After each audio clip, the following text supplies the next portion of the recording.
Be excellent to each other and party on. We're back for another Legacy League, and today we're playing Blue-White Stoneblade. We are kind of a tempo deck in that we have 4 Dazes, 4 Wastelands, 2 Spell Pierce, so lots of soft permission, and that we can close with Murktide. And we're kind of a control deck in that we've got 3 Prismatic Endings, which are made more powerful by the presence of a single Volcanic Island in our deck.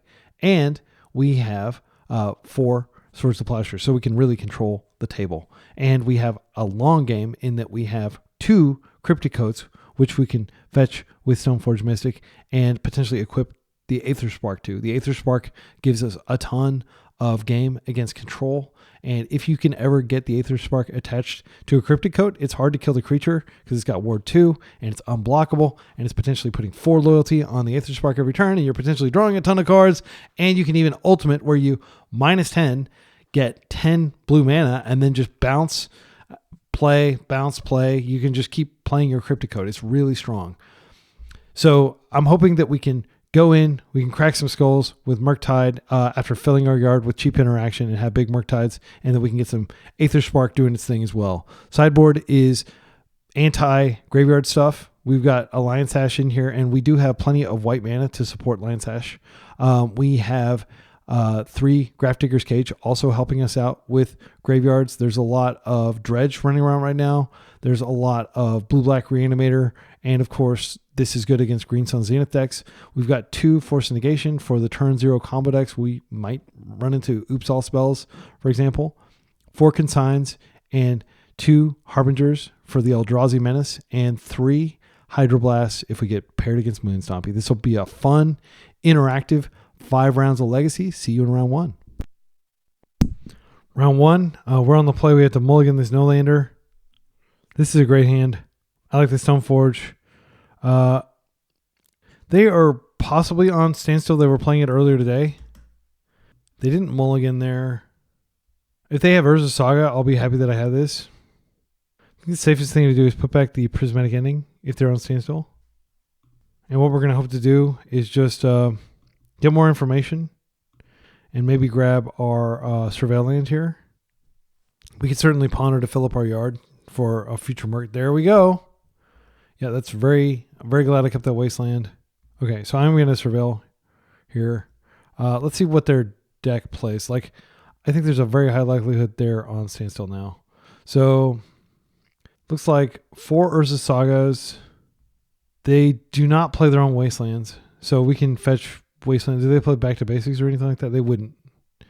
Glasses of Urza. Very cool old card. All right, let's go Surveil. This could be a long one, so I'm going to try to play efficiently. I think what we do here is we probably Surveil, and then we probably ponder and waste. Don't need any more lands. Our deck doesn't really require that many lands. We've got plenty of lands in our hand. This Prismatic Ending may actually not be that bad here, but we do have to get rid of that. I don't like to give them even a single construct if I can avoid it. Next turn we can't. Oh, I said I was going to ponder, didn't I? Well, I screwed that up. Okay, bubble. They're hitting us with a bubble, so they know what we're drawing. Ancient Tomb. Okay, I'm very glad that I hit that because we would have to deal with this construct too. The fact that they're playing Ancient Tomb may actually be really good for us because we may be able to get a lot of damage in. A Murktide or something would be good here. Okay, this is fine. I'm just going to play out the known Stoneforge and see if they force it. I'm going to grab the Spark. We're going to grab the Spark. I think I'm going to grab Cryptic Coat because it puts damage on them. The Spark will be good as the second one. I mean, I've got another Mystic in my hand. Defense Grid. Interesting.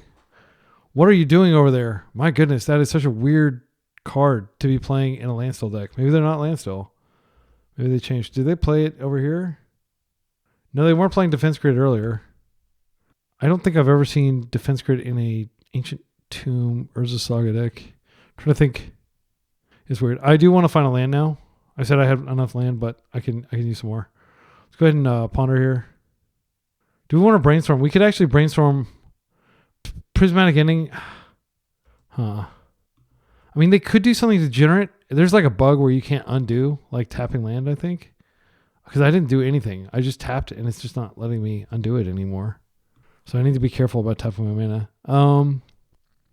I guess I could brainstorm here, and then I'd potentially be able to. Oh, this is great. I think. No, it's not great because they have that out. I'm just going to dodge these cards. I'm just not even going to play them. I'm going to hope that they don't do anything degenerate. I can Cryptic Coat instep, or I can just shuffle these away. Well, I'll shuffle them away anyway. I could just get rid of this. I think I am going to. Well, then we just put those forces on our.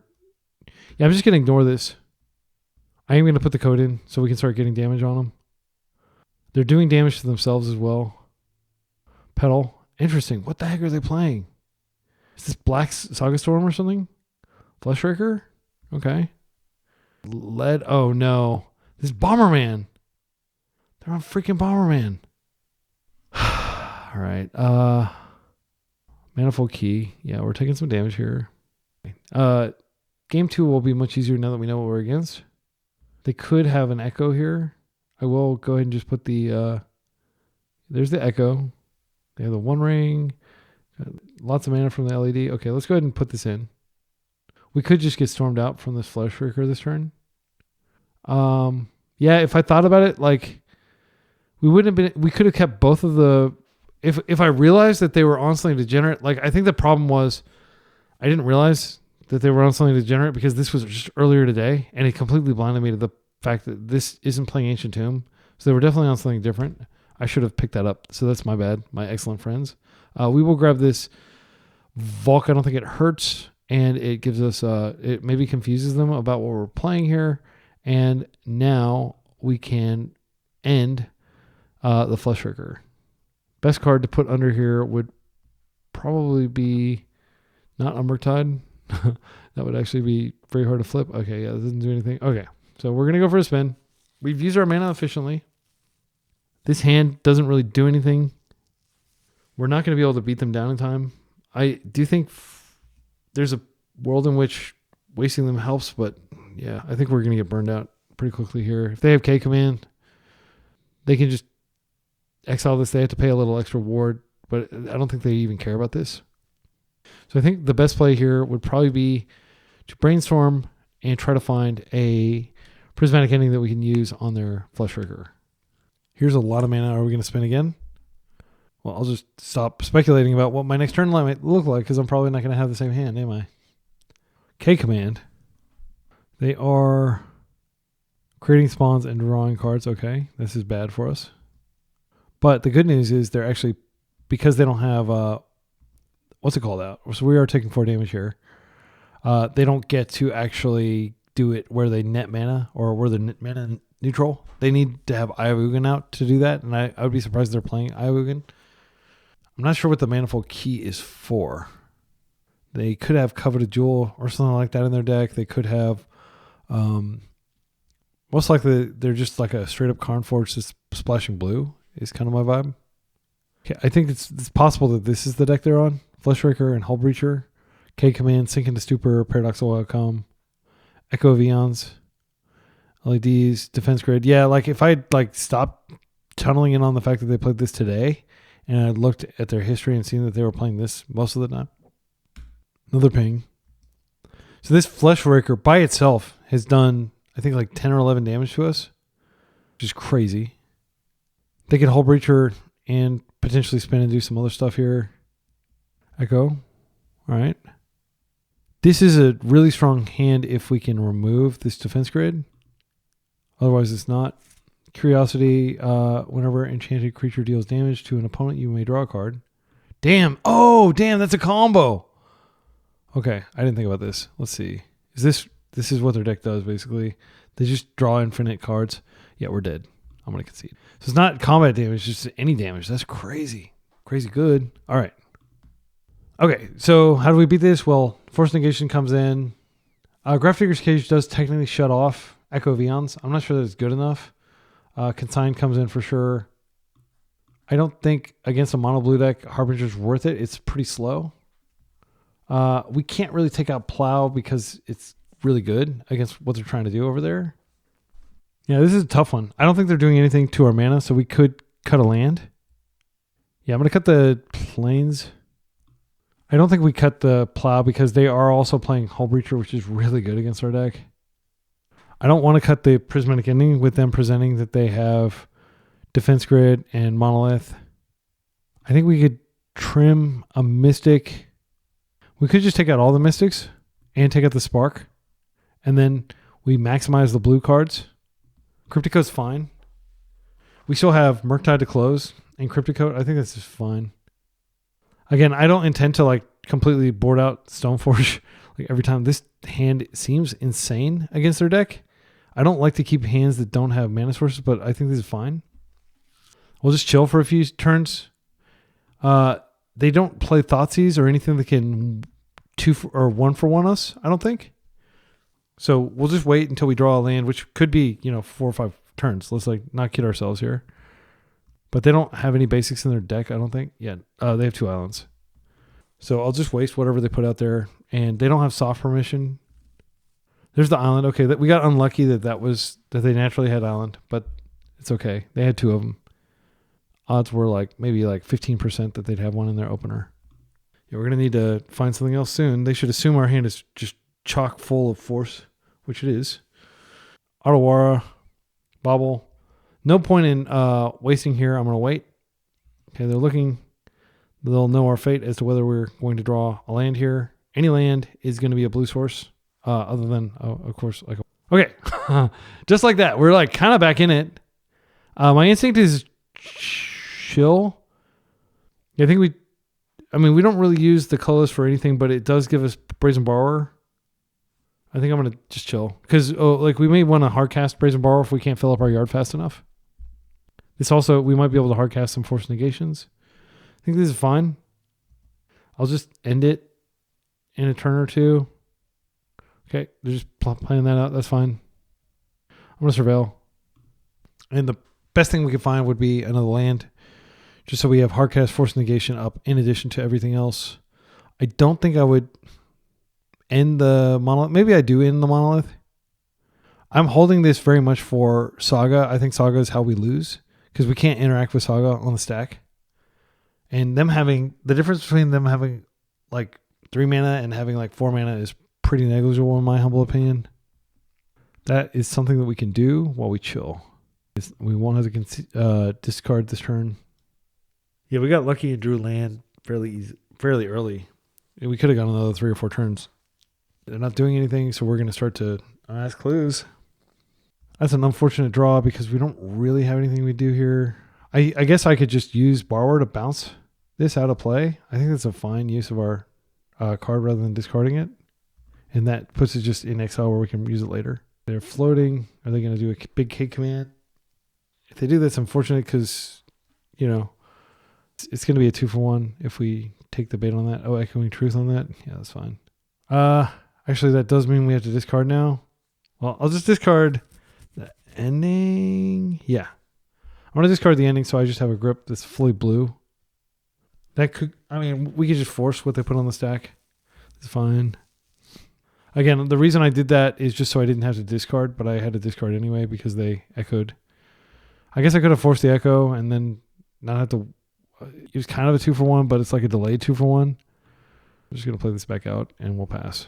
This is super duper slow, but we're pretty safe here. They've got 6 cards. They've got 6 mana. I don't think we allow this.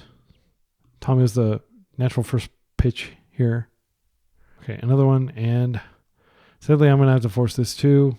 I think the card that goes here is Cryptic. Because another land, we have a pretty chunky Merc. Pedal. I'm glad I stopped those. Damn. Okay. Would you like to chill yet? LED. Yeah, fine. Please go all in on this. Make my day. Oh, they're not going to do anything? Well, that's sad. I really wanted to just blow them out. Okay. All right. Here we go. Giant Merc time. Merc time. Yeah, they could have 2 cards that need to be countered, but I am going to put the mark on the table here. No reason that I can think of not to get the Volk here, just in case we need to go bigger later. Blue, Merc. 1, 2, 3, 4, 5. And you might be saying oh, why didn't you just do that post-combat. I don't have a good answer for that. I just decided to start doing it, and I continue to do it. Okay, so the way we lose here is they are able to resolve the spell, but they have not very many turns. That's good for us. Okay, this is the spell. We're going to be able to counter it. This is our last card in hand, and we will win, unless they just quickly top deck another one. They're using a lot of resources for this. Bitey bye.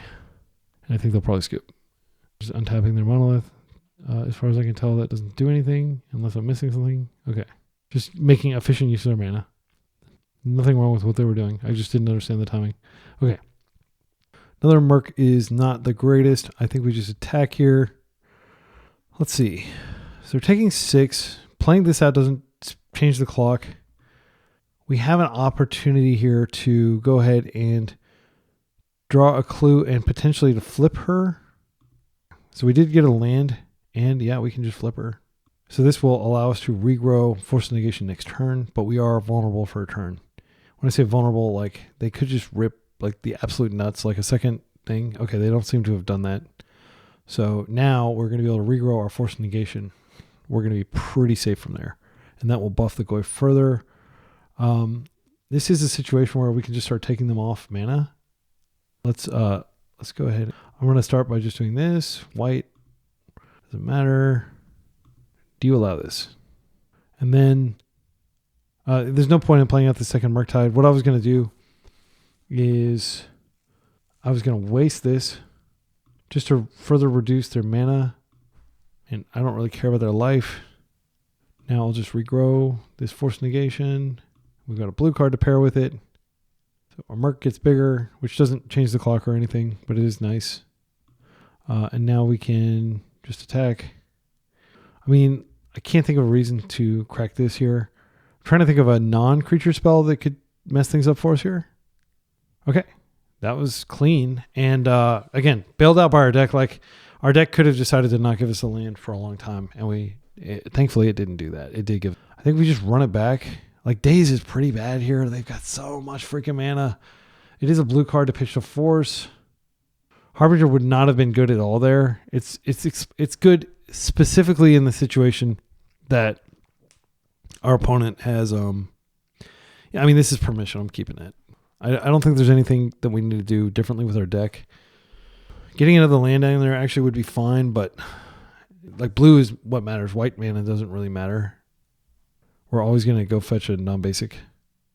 This is another risky keep, which I'm not going to indulge. This is another risky keep. Sorry. Oh my goodness, deck, come on. Okay, we'll keep this. This is a later problem. This is probably later. I can't believe we had to mold it 4. That's such a backbreaking thing. I'm going to put this back, and now we have Wasteland for Urza Saga and most likely just, Island Ponder to try to find a force.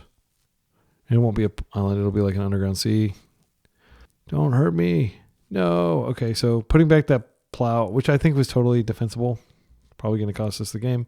Not that, like, getting 4 consecutive hands, or, 3 consecutive hands that didn't have mana. That's variance, by the way. Just because you're playing an 18 land deck, like I shaved a plains, that doesn't like explain away. It does decrease, a little bit, but okay. So now options. We cut them off this. If they had the thing, they probably would have just gone for it last turn, is my thinking. They do have a lot of damage on the table. Here's what I think we do. I think we hold up Consign, which is very, very dangerous, but I think it is okay. And then we can Surveil if they don't do anything. We're going to take some damage here for sure. Ancient Tomb, okay, 5 mana. Okay, and this is precisely what I was talking about. Like, the difference between having one of these on the other side of the table and having 2 of them is night and day. Like, it's dramatically worse. There's the old Chris Hetfield, the astronaut line, where he says, like, there is no situation that you cannot somehow make worse. So bad that you cannot somehow make it worse. You can always make things worse. And I think what's worse than 1 Tyrannosaurus Rex? 2 Tyrannosaurus Rex. What's worse than 1 Galarian Fleshbreaker? 2. All right. So the best draw on our deck is just a plow. And they may be out of gas. Wasteland's not going to do anything here. Okay, that's not terrible. I'm going to start with a ponder. And we're not going to find both a land and a plow. We did find the land. I think we take the force now, and next turn we draw the delta, and then we ponder into the plow. Yeah, I guess that's what we do. But I do want this force. I'll just play this out so I have a land drop here, and we'll pass. And again, I'm not going to use that on anything other than Urza Saga, I don't think. If they play like a blue source, it might be worth hitting that, but I don't think that's too terribly important. Okay, there. How bad is this for us? Just let them look at like some cards. So the options are create spawn tokens and scry. I mean, we're just going so low resource if we force this. They're down to 1 land. They do get the spawn anyway, but they're going to get a lot more, and they're going to ping us a whole lot. I think this is a force, and I'm very sad about it. I'm not happy at all. We could keep Tamiyo, and then we could just hover with Tamiyo for a couple turns. I think that's better than keeping Ponder. We know our top card is a fetch land, and then after that is a plow. So we can play Tamiyo out next turn, and we can just chill. Hope that they don't do too much damage to us. Once Tamiyo's out, she can block a turn cycle before she attacks. That'll take some of the heat off, not a lot. But I just don't think there's a world in which we let them resolve that K command and cantrip and also do a ton of damage to us. Okay, 5 mana. Don't do it again. No, we're so screwed. We're so screwed. We're taking like 5 damage here and or 3 damage, and they're also like getting to stack their deck. We're taking 4 damage actually because the spell and then each of these things come in. Oh no, wait. Do those not trigger? I think those do trigger. Yeah, okay. We're low in life. They are low in life too, but we're pretty far from a work that like solves this for it. Oh no, they can just K command and do it again. Okay, this is the disaster area right here. We're taking damage from this. Where it's no, we're going to be lower than that because this is going to 5. So we put a blocker out. Okay, we're dead. Man, that was so frustrating. Thank you, deck. All right, let's go to round 2. I think we're extremely well positioned to beat that deck. And yeah, just not ripping lands. And again, like people who are like used to playing 20 lands, Stoneforge, and see us go down to 19, and then further cutting one of those lands. They don't attack our lands. I stand by my decision. It was just variance. And don't let anybody who's like, oh, you got to play like 22 lands if you're playing a control deck. You don't. There's very few control decks. Like I think the only control deck that I've seen that would actually justify playing that many lands in 2025 would be the I would like to respond Jeskai, or it's Esper combo, or Esper control with Staff of the Storyteller. And the only reason I think it requires that many lands is because they're playing for Urza Saga.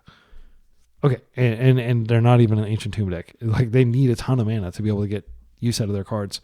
But for most control decks, there's no benefit to going that much higher on lands. Okay, so this is up against a Yorion deck. And of course, we're on the play, but we get another bad hand. This is just bad luck. This is not numbers. And I think one thing that separates like a sane Magic the Gathering player, certainly in Legacy, certainly Tempo player, from one that goes off the rails and goes and farms goats, is the ability to discern whether you're getting unlucky or whether you have structurally built your deck in a way that screws you. Let's see what they're likely playing. I should have looked that up before I chose them all. So they are likely on the Beanstalk variant. Unplayable in Legacy, in my humble opinion. I say as before I probably get destroyed by it. In terms of, okay, Terminus, One Ring. So this is just like Greed Pile, like Anzi style stuff. They've got 4 Wastelands in the 30, in their 80 card deck. They've got a ton of land, but we can color screw them. They have 1 island, 1 plains, 1 forest. So they do have the basics that they can fetch. I'm going to try to play a tempo game here. Do I want to respect Wasteland? I do not. I'm going to Tundra Ponder. And in this case, what would respect Wasteland look like? It would look like me playing my Wasteland first. So unfortunately, I am signaling to them that I don't have a land when I do this. I'm not necessarily signaling that, but if they just want to fire off a Wasteland and pass, that is a really powerful thing they can do here, is what they're doing. All right, so we're trading water here. We did shuffle. We may find a land. We did not. We're going to play the Wasteland. We're going to pass. This is all about temperament. You just have to sit there. They haven't done anything yet. We do still have, 4 cards in our hand if we get something. They got the Valk, which is probably the worst land in their deck. One of them. They need to play it for domain, but it's not very good. Okay, we're just going to chill. We're not going to waste our land because we will want to use that mana later. Let's see. Do we want to waste it? So it's kind of like that one card. I don't understand why you would play this over Forked Bolt. Oh, this is an instant. That's why. It's anti. So they have up the Beanstalk. That is the reason to waste them. But 31 lands in a. Yeah, I think they're going to have more land. I'm not going to wait. And again, this turns on Stoneforge Mystic. If we find any sort of mana source, we might even grab a Plains here. Just to get. No, I don't think we grab Plains. I think they're not Beanstalking, which is good for us. And I'm just going to show you if you have 18 lands in your deck, or let's say we'll call it 14 because 4 of those were waste. This is after everything, and we're looking at successes in the population, or successes are 14, sample size is 7. We're just looking for 1 land. You're going to get a land 86% of hands that is not a wasteland. So we just got extremely unlucky several times in a row. I won't calculate it right now because this round might go to time, but I just wanted to show you that and reassure you that I'm not just a trash tier player who's stubbornly refusing to play more lands. I do have statistics on my side. And by the way, that was 18 after this is blue sources. If you include the Plains, then it goes all the way up to 88%. And I did sideboard out the Plains for against the combo deck, and I often do sideboard out. Please be a land though. Statistics does not owe us anything. Okay, and we got kind of unlucky, and we drew our land that doesn't have for white. But I think this is fine. This gives us brainstorm. This gives us days. We will eventually brainstorm. We're not going to immediately brainstorm. We'll wait another turn to get another land drop. So our opponent did do an imperfect brainstorm there. We could fire off the Wasteland now because they may be looking for land. They may be brainstorm locked. I don't really need this land for anything. What I'm going to do is if they waste me, I'll just brainstorm and then daze it to get my land back, which is a pretty unfortunate, non-fun play, but it's better to do that than to run out of land. Okay, opponent lets it happen. Volk for me, not for thee. They are brainstorming again. They're clearly brainstorm locked. I think I'm going to punish them. This might come back to bite us. They force that. Okay, well, now, gosh, if I find a force, do I just counter that? I would love to pitch a Cryptic Coat here. No, we didn't, but we found tons of land, including another Wasteland, which is very good for us. I'm going to put this Volk back. Wait, what happened? Okay, I think I accidentally misclicked. I put the Volk in some other card back. I think it was another land. So the Volk is technically on top of my deck, and I wanted to be able to shuffle away the Volk. So I didn't realize I'd clicked something. Anyway, MTGO problems. Now our opponent is just sitting there brainstorm locked. Now we can play the Volk they know about. Next turn we can Stoneforge. When they do find a land, I'll be there to waste it. I'll be there. Just play that non-basic and I'll solo our friend Wasteland. Okay, so I think Murktide closes pretty quickly here. Closes quicker than Stoneforge Mystic for the Aetherspark. I think it's fine to just Murk. At this point, I am just going to grab another Tundra. Yeah, we just want to close. We don't even have to show them we're playing Stoneforge, but I think I will if they don't concede. So this is a 5/5. It's 4 swings. Stoneforge gets the Spark. Spark equips. Murktide, we start hearing Stan Bush saying, "You got the touch." And we're just going to draw 2 cards every turn from the Spark. And that should put this out of reach. That is totally fine. Exiling Flage, that card that I said was not going to get us. Well, it did help get us there. Buying them some time constitutes get us. Yeah, we got rid of our graveyard, which we don't use for anything other than casting Murktide. So we're not feeling too set back there. This should be the other card of their brainstorm lock, and then they're drawing wild from here. Prismatic Ending is not a great rip. I do think we Stoneforge first. All right, no Stifle or anything like that. So we're going to get the Spark. Next turn, we can even hardcast the Spark even if they take it out. We have Cryptic Coat that can carry the Spark. I think I probably Coat first and then I equip the Spark. Because that way I get 3 extra damage. And there's no real point in putting the Aetherspark out and just equipping the Stoneforge. Because I do want it on the Coat creature. This is a situation where like we could start Calderoning them if we had Caldera in our deck. So one of the things you're going to hear from people when you play the Aetherspark is, why don't you just play Caldera? You're crazy for not playing Caldera. Little do they know that we have a Cryptic Coat in our hand, 2 for 1 themselves, 2 consecutive turns. The card that they pitched there was Plow. Okay. Interesting. I guess they're really desperate. Okay, this is Scoop. All right. They didn't even know what was coming. Okay, so we got lucky. We got unlucky initially. And then we got very lucky. Hydroblast. Let's take a look. They are playing a couple Pyroblasts. They've got Dual Shot. I'm not worried about. 4th. Flage. I mean, these are like, is it worth bringing in Pyro for Flage? Do they have Loam? They do. I'm kind of tempted to bring in this because this is just like a threat that I think we bring in threats. I think Harbinger comes in for the same reason. I think Daze comes out. Like Daze is not great on the draw, especially I think we cast it there. Pierce is good though. Their creature suite is super thin. Like I don't really care about either of these, and we can just borrow them out of play if we need to. We're probably just going to try to race them instead. So I think we take out our Plows, and then we got space for these, and I guess we do bring in the Blasts. I mean, it's not nothing. They don't have a ton.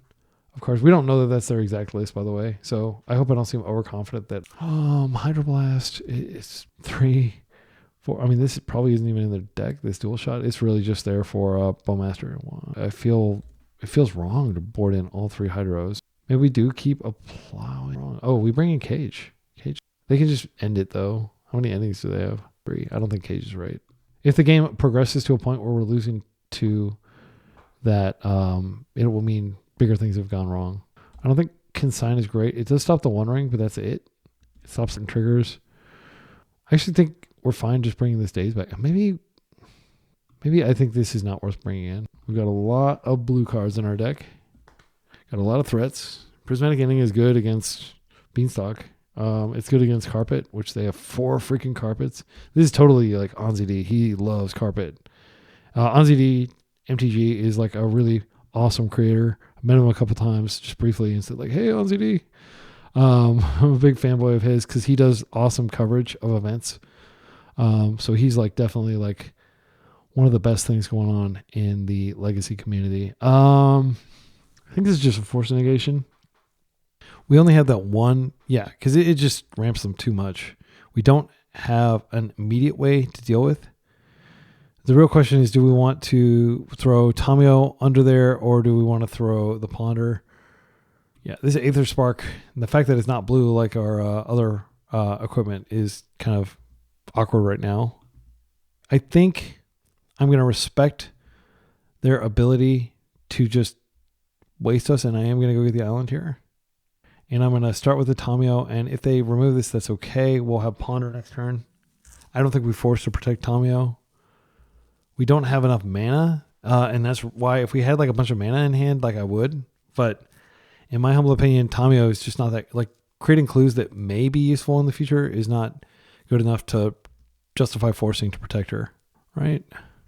Another force, that is good for us. I'm going to swing first when she's making pancakes and she's like, swing better. She throws batter everywhere. Just imagine this this scroll, or is that an article of clothing, is actually like, batter from pancakes and shaking a delicious flapjack breakfast for everybody. Double force feels good. I mean, we don't want to 2-for-1 ourselves too much, but they're going to 2-for-1 themselves a lot. They're a 1-ring deck and they're hoping to recoup. We just have to stop their windmill slams.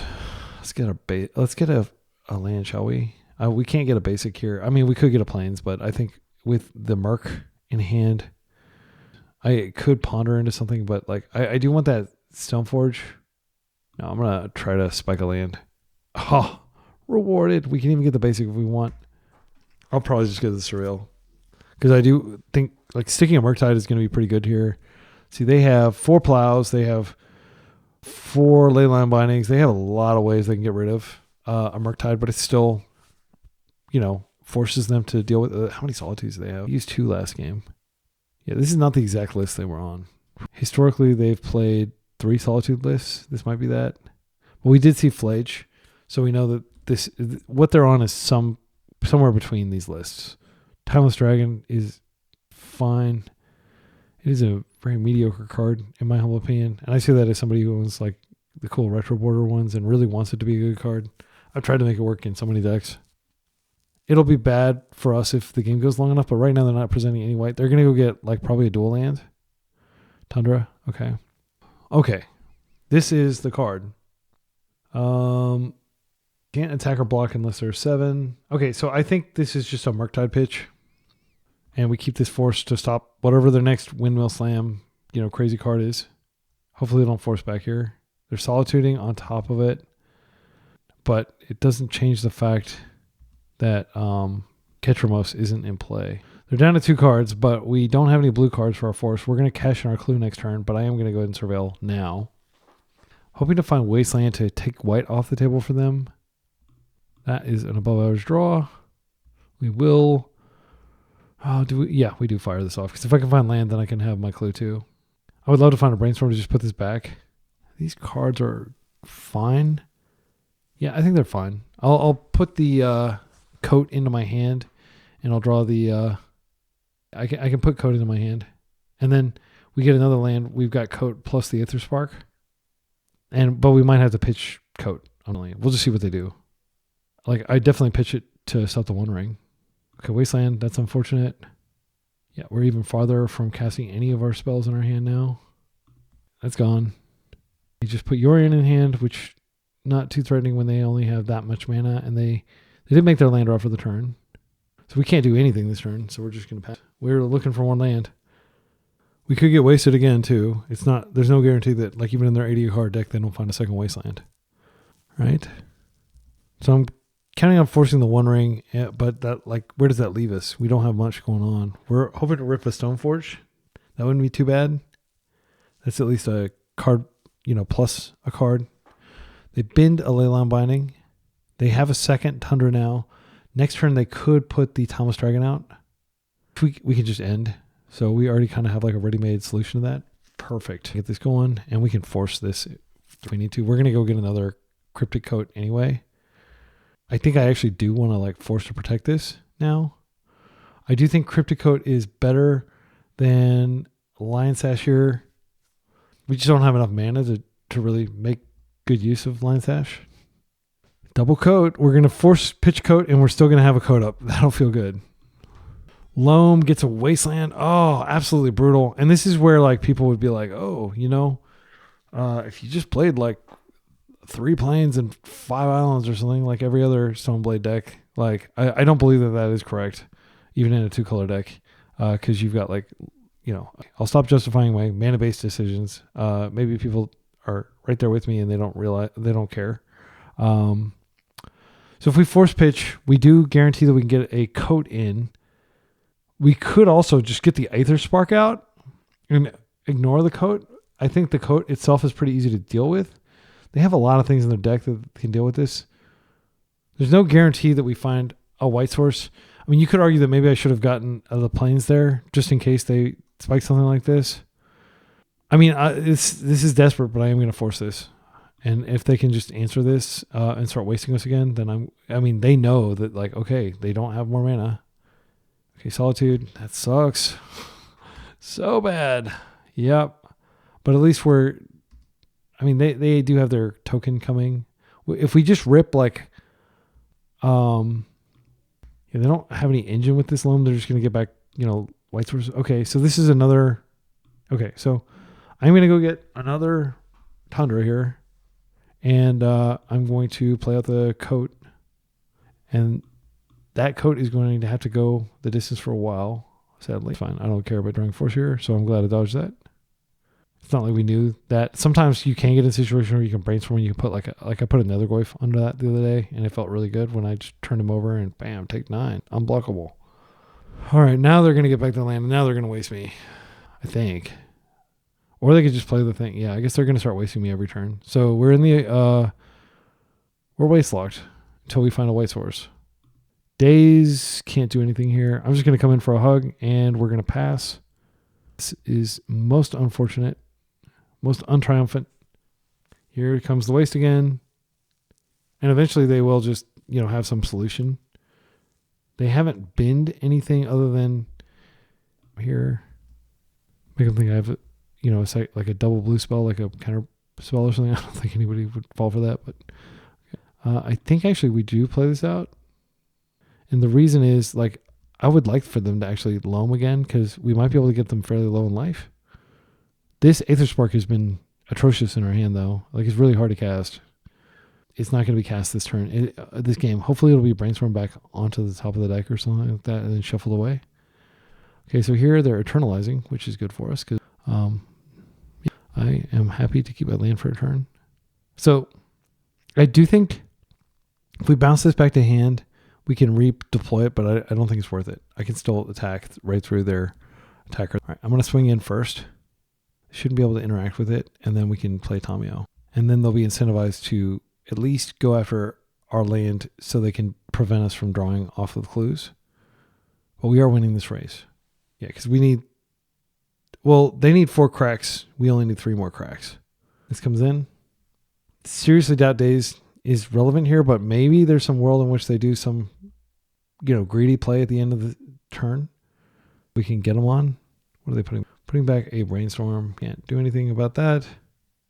Yeah, if I just fetch the planes, I think this game would be completely different. So definitely punished for going for the Tundra instead of the planes, thinking that had I already used a Murktide? I had. So, yeah. I definitely considered having a second island in the deck too, but I was just like, well, if I'm going to have Lion's Hash, I need to have a lot of white sources. And if you're playing like an all basic, mana base, there's no way you can play cards like, okay, they are just going to pay for the ward here, most likely, which is fine. We'll gain some life here. We've got our Tamio that can potentially attack in. We'll see whether they attack. I mean, they should just hold back. This is probably a mistake, because now we're going to be able to get clues and potentially draw out of this. Unless they have yet another removal spell. That's unfortunate, because now we can't really draw. I mean, we can still draw, and I probably will still draw rather than just sit still and take the damage from the dragon. Harbinger, I mean, yeah, they have their colors anyway. I think we concede, and the game 3 takes a little longer.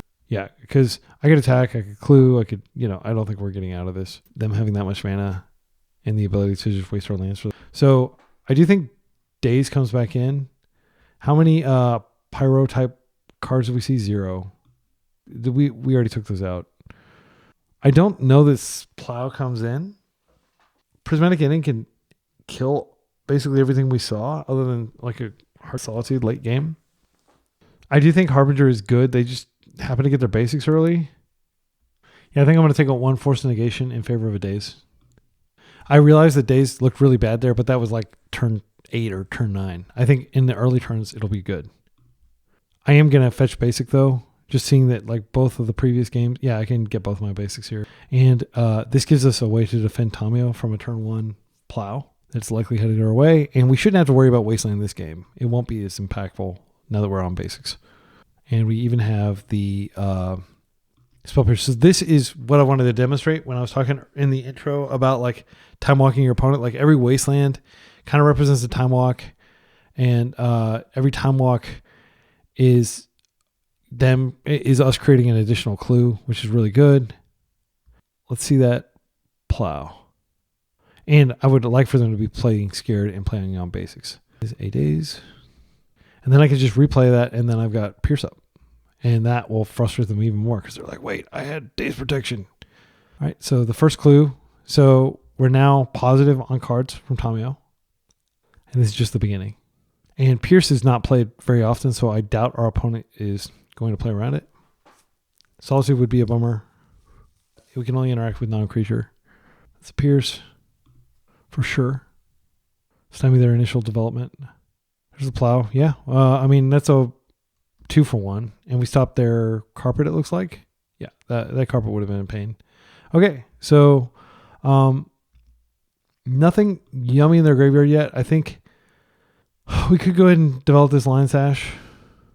I'm going to go ahead and get the plains. I think it's fine to play the Lion Sash out and just play things on curve and hang on to this clue for a little bit later.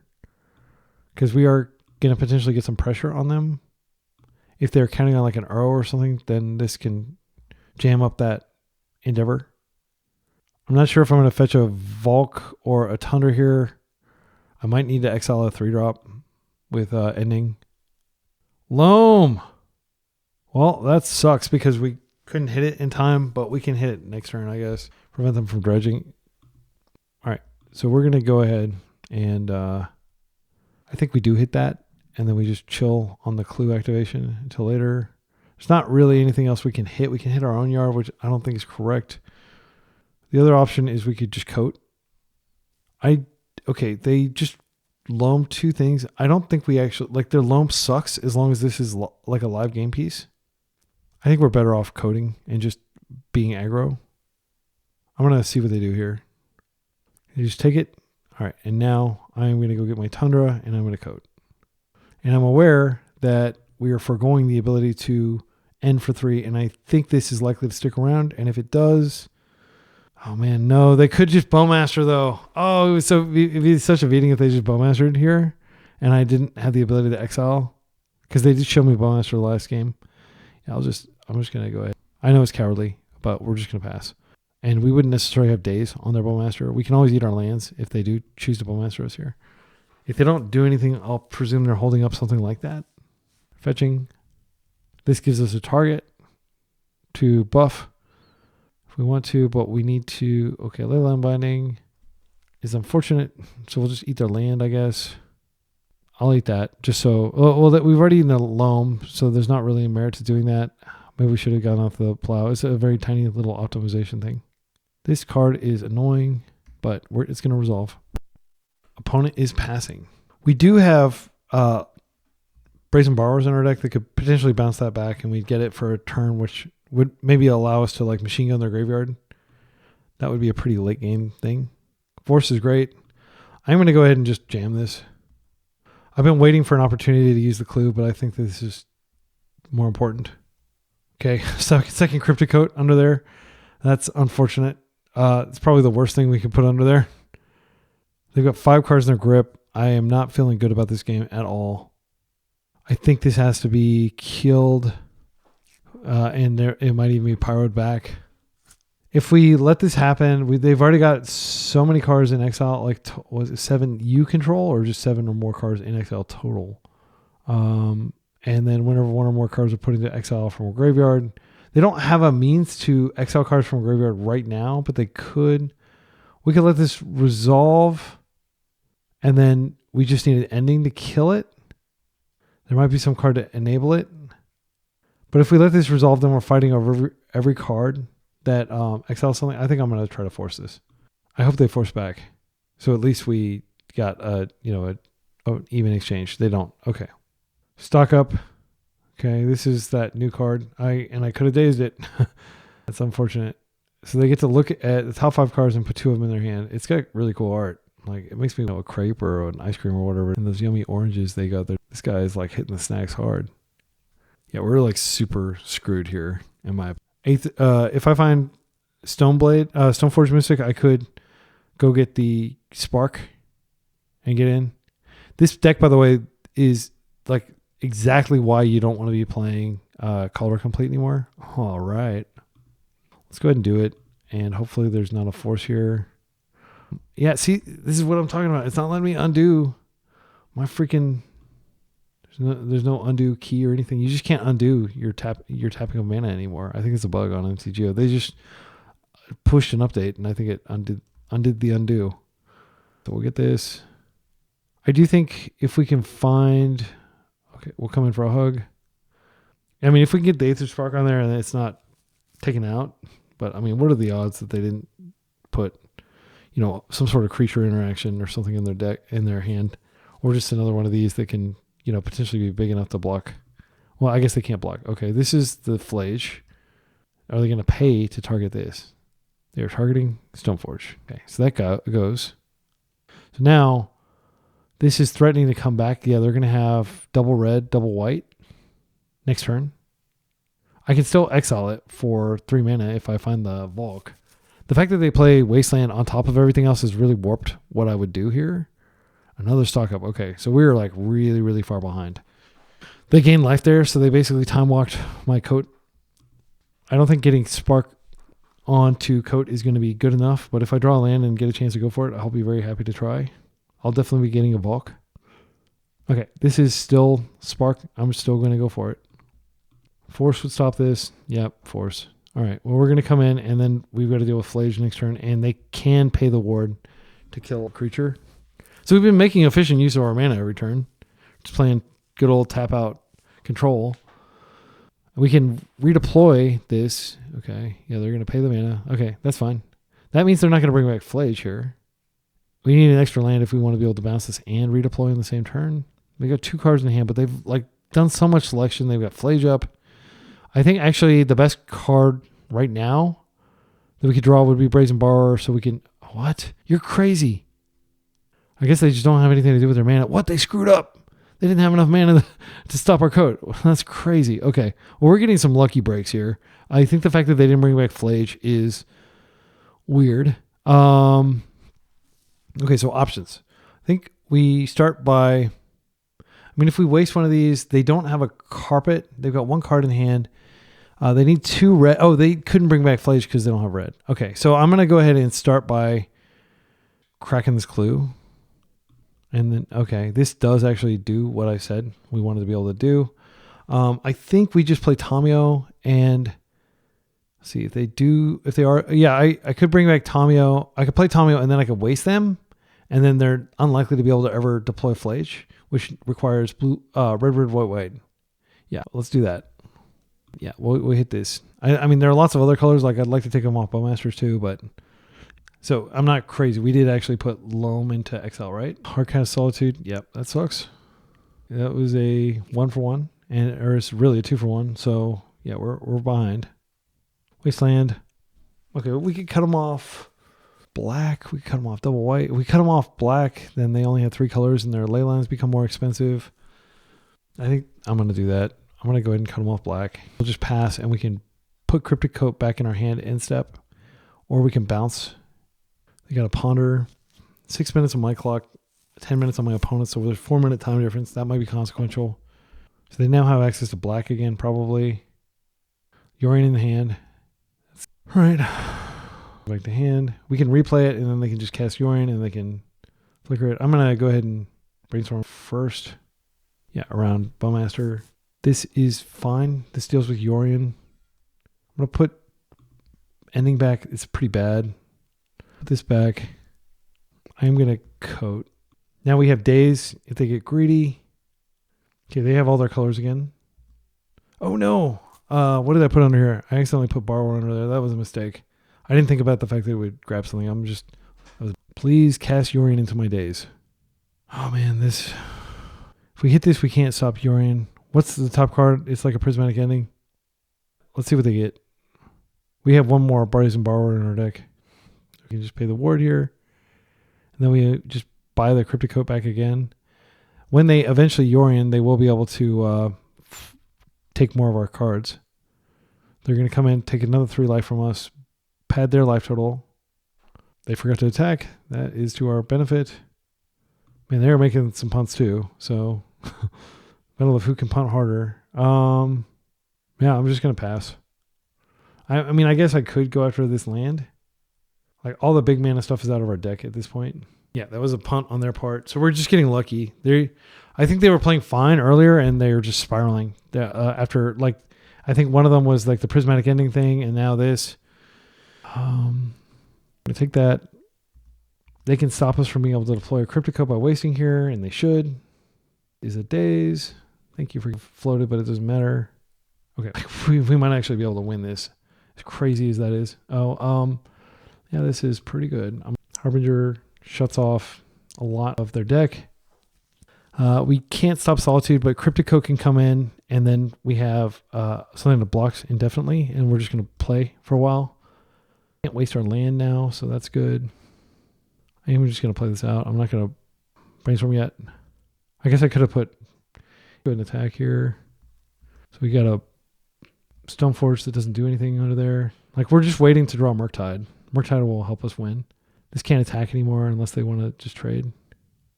By all means, feed me your solitude. You get some life. All right, so I think I'm just going to... It doesn't really matter what I do here. I would like to find... I don't want this daze anymore ever. I don't want this prismatic ending ever. I think what I'm going to do is I'm just going to play this out. I'm going to ponder.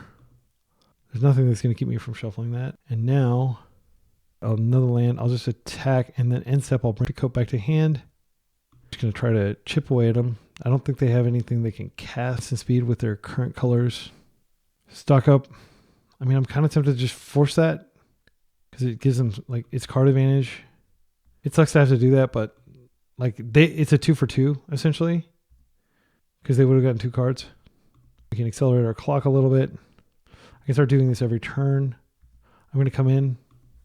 Got 1 card in hand. I'm not sure what it is, but it's probably a card they're locked out of using. Coat. Going to create an army. Hope that they don't rip a Terminus. If they do, they can cast Terminus if they find it. If it's a miracle. Timeless Dragon's fine. They can go get a non-basic planes because I don't believe they play a second basic planes. Meticulous Archive, that's fine. Okay, and I'm just going to end step, bring this back to my hand. Again, I think the last card in their hand is something that doesn't get cast here. Coat here, see what we get. Is this a flip over? It is. Okay, let's go ahead and attack. And next turn, I can flip this over and I can start getting clues. I'm going to go ahead and play out lands. Stuff away. Making very efficient use of our mana.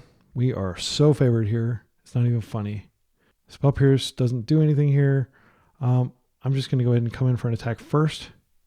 Hold up, what could be Hardcast Force mana. I should have technically played that out, so I could have cracked the clue and then had Force. So we're going to play this land out. I am going to just game this.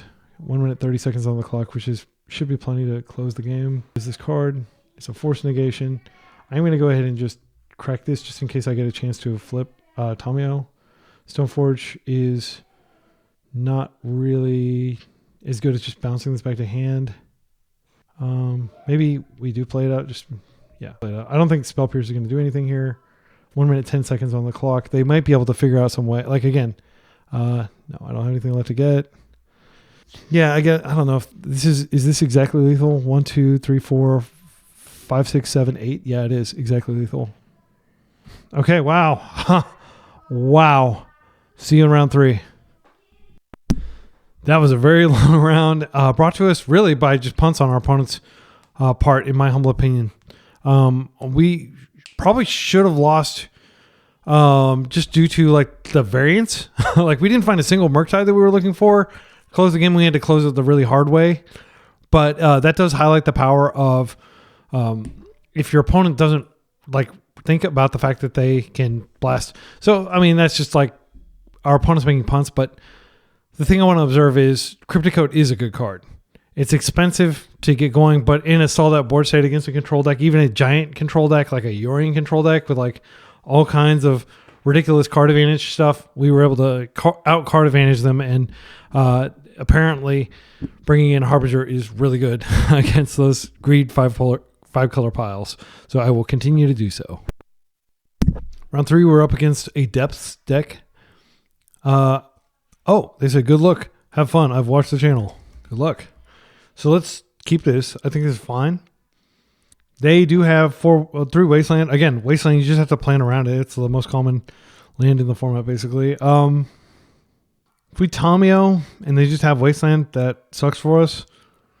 I think it's fine to just ponder. We don't actually know that they're playing Depths, and we'll learn a little bit more, but we do want to line up a land. They're mulling to 6. I think actually I'm just going to get on board with Tamio. They'll have to choose between plowing her or wasting us. And I think in most cases, like opponents choose to plow. Wasting into a threat feels bad. They are opting to go ahead and try to remove it, and I am going to go ahead and protect her. I can certainly take a 1-for-1 there, but this will give us a clue. while we while we ponder to try to find another land.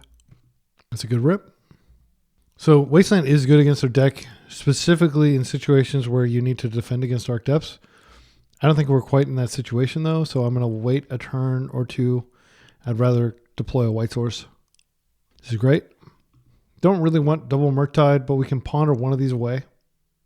But one Murktide's not bad at this stage of the game. It's not great, but opponent is surveilling, and they are plowing. So we are getting a 2-for-1 here. That plow is also something that is not going to hit my Murktide. All right. They kept their top card. Do we want to waste them? No.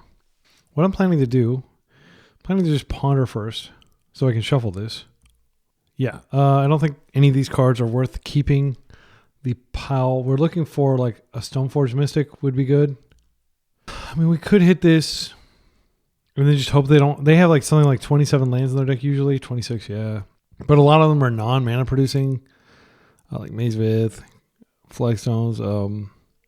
My instinct is to not waste here, but we don't really have anything else to do, and we need to wait another turn to be able to deploy our Murktide. So I kind of do want to waste. Yeah, I'm going to go ahead and waste. And if you think this is a mistake, like because that could have been used to hold back like a Merit Lage or something like that, let me know. But I think it's fine to do so. We're filling up our yard. Okay, so they did have green source anyway. Reclaimer is going to get ended. And then we'll wait a turn to deploy the Merc. Merc will be even bigger when we do deploy him. Aetherspark will be good. Merc later. So I will deploy Merc first, and then I'll deploy Aetherspark and make Merc more powerful. I anticipate Merc connecting since they've already used a plow, but it's possible he doesn't. It's also possible our opponent Endurance is here, which would be pretty good. They play 1 Endurance, which is not very many, but do they have Green Sun? They have Green Sun. So we'll probably bring in like 1 Grafdigger's Cage. Knight is fine. They can go get Maze. They can Maze Cryptic Coat. It's a little harder to do so, but they can. This makes me want to deploy Coat first, and then I can Spark onto Coat. 3 currently. Yeah, I think it's fine to just deploy Coat. Our opponent is almost certainly in the post-war games. None? Yeah, I'm not going to get basics here because I don't want to waste me off a color. Let's see. If we do get Murktide and they can't quickly end it, I mean, they can just go get the thing. We could Murktide here, but it's more efficient for us to be able to Murk and Clue Crack next turn. So I'm just going to go Coat first, even though it's slower. Slower, but more steady. It's worth noting that if we bring in even one of those, oh yeah, that's unfair. That plow is the card under there. Yeah, if we clue into Murktide and then we have 2 threats up, that'll be good. They may go ahead and clip this and try to assemble Depths combo, and we're not really ready for that, but like Murktide can at least block for a turn. They can phase out my cloaked creature if they want to pay 2 mana, which I can't imagine them doing that. This does not have Vigilance like the new card. The new card is like pretty much a power corrupt version of Knight. I'm surprised people even play Knight anymore. The white of the Reliquary is what I'm mentioning. You're targeting anything. This is a perfect thing to like cycle away. So yeah, so this doesn't have Vigilance, so they have to actually tap it and forego an attack to be able to use this ability. That's unfortunate. Can't do anything about that. These feed one another. They get out of hand very quickly. All right, no attack. So I wouldn't be surprised if they just were planning to get something pretty scary going at the end of the turn. Land, please. We could ponder into a force, or I'm sorry, not a force, but a plow. Then they plow. They can get Sajiri Step. We can wait till they tap and then hit the Sajiri Step. Ponder does make Merc bigger, but that's not necessarily meaningful. I'm going to go ahead and attempt to ponder here. One of our plows is under here, so Prismatic Ending does it. It's slow. We don't need the Stoneforge Mystic at all, so I'm kind of thinking maybe we take the Meticulous Archive and we can end next turn. Yeah, we'll do like this. I do want to get this land out. We can only hope that like maybe the last card is like crop rotation, and we are actually going to be able to successfully day something. Do this. 1, 2, 3, 4. I'm going to make it full size. We need full size creatures to be able to stand up to giant knights that are likely inbound. And I think I'll just swing in. I don't think there's a point in holding this back. These are not going to be 3/3 next turn, and they're going to be much larger. These lands come and play untapped, so it's possible that Days won't really do anything anyway. But I do think it's probably worth ending before we go for the Spark, but maybe it's correct to just go for the Spark, especially because it makes my Murktide taller and dealing more damage, or I probably will put it on the Murktide just because it's so many more counters. But then we'll have the ability to like add tons of mana and create tons of dudes. So there's the first land from the Flagstones, and then they get one more stage. Okay, so they are going to go for Dark Depths. Karakas doesn't affect us. I'm playing any legendary creatures. Oh, it does affect Tamio. Never mind. So that's definitely a reason to be playing Karakas. I mean, Tamio is definitely the most widely played blue creature right now. I so hope that they just get greedy and like make it. Like, there's no reason for them to make it here, but they could make it. And if they do, then Prismatic Ending. I don't think it's going to work though, because they can just go get the other. They can get the Step, which they usually play like Step and Town Gates. They're going to search Dark Depths. Okay, they're just going to go for it now. And unfortunately, I can't really punish this because they can just go get Step. They haven't played Step or exiled it or anything, right? And it's almost certainly in their deck. Let's take a look. How many Sajiri Step do they play? They play 1, so that's in there. So that just cleanly deals with... Yeah, I'm trying to think if there's any out here. They can just Step next turn too, so they can get the attack. So we kind of do have to Prismatic End here. So we end. They Step. There's nothing that we can do to like stifle that trigger or anything. But at least it gets it out and prevents them from being able to kill us next turn, which is what would otherwise happen. I'm trying to think if there's any alternative. If we were to somehow rip a plow, we could plow this and then end this. And they wouldn't gain 20 life, which would be nice. I'm going to keep my double white up. We're going to crack this clue. Wasteland doesn't do it. Would have done it like a couple turns ago. Okay, so I'm going to go ahead and do this now. And they're just going to Step. And then we'll know not to attack. If for some reason they've taken Step out, then we'll know immediately because they're definitely going to go get it. Okay, so here they go Step. Now we have this to block. Usually they only play 1 Step these days. They used to play like 2. And then we have a turn cycle to potentially dig into something. It's worth noting that they can like basically kill us just by attacking with these too. Yeah, I thought this might be a positive matchup. Oh, Echoing Deeps. Do they have Step in their yard? They're going to phase it out. Well, that also works, unfortunately. So I don't know that they're playing Step anymore. But it makes sense just to get the bad tap land out of their deck first. So we can't really attack here. And by the way, there's nothing Wasteland could have done to have interacted with any of that. I don't think we swing in because I think we may have to hang back. But that makes Aetherspark terrible. I think we're just dead. I will see if they make a mistake. Yeah, I'm not going to just like, there's no point in me blocking here because that like shuts off any out we have, which probably involves the Aetherspark, drawing us into a potential, but we would need to like keep Aetherspark alive for 2 turns to be able to do that. So I think our odds of winning this are less than 1%. I will take a Daze where I can get it. Daze is coming out. Yeah, I don't think that I'm going to bother bringing in the Grafdigger's Cage because it does negatively interact with my coats. And they just have the 3 or the 4 Green Suns in there. Okay. Nothing I can do about that. So we do still have the Aetherspark next turn, but it's going to cost all our mana, and they've got 2 9/9s. They can just like literally kill us. I'm just going to concede. I'm going to concede, and then I'll see what I would have drawn, but it wouldn't have mattered. Well, let's see like how close we were, like, you know, like several plows in a row or something. What would that have led us to? Nothing that gets us out of it. Yeah, rough. Game 2.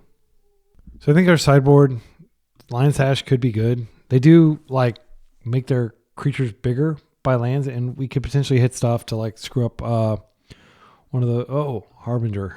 Yes, Harbinger definitely comes in. Consign's not great. I think Dazes come out. I think it's a very easy decision to make, even on the play.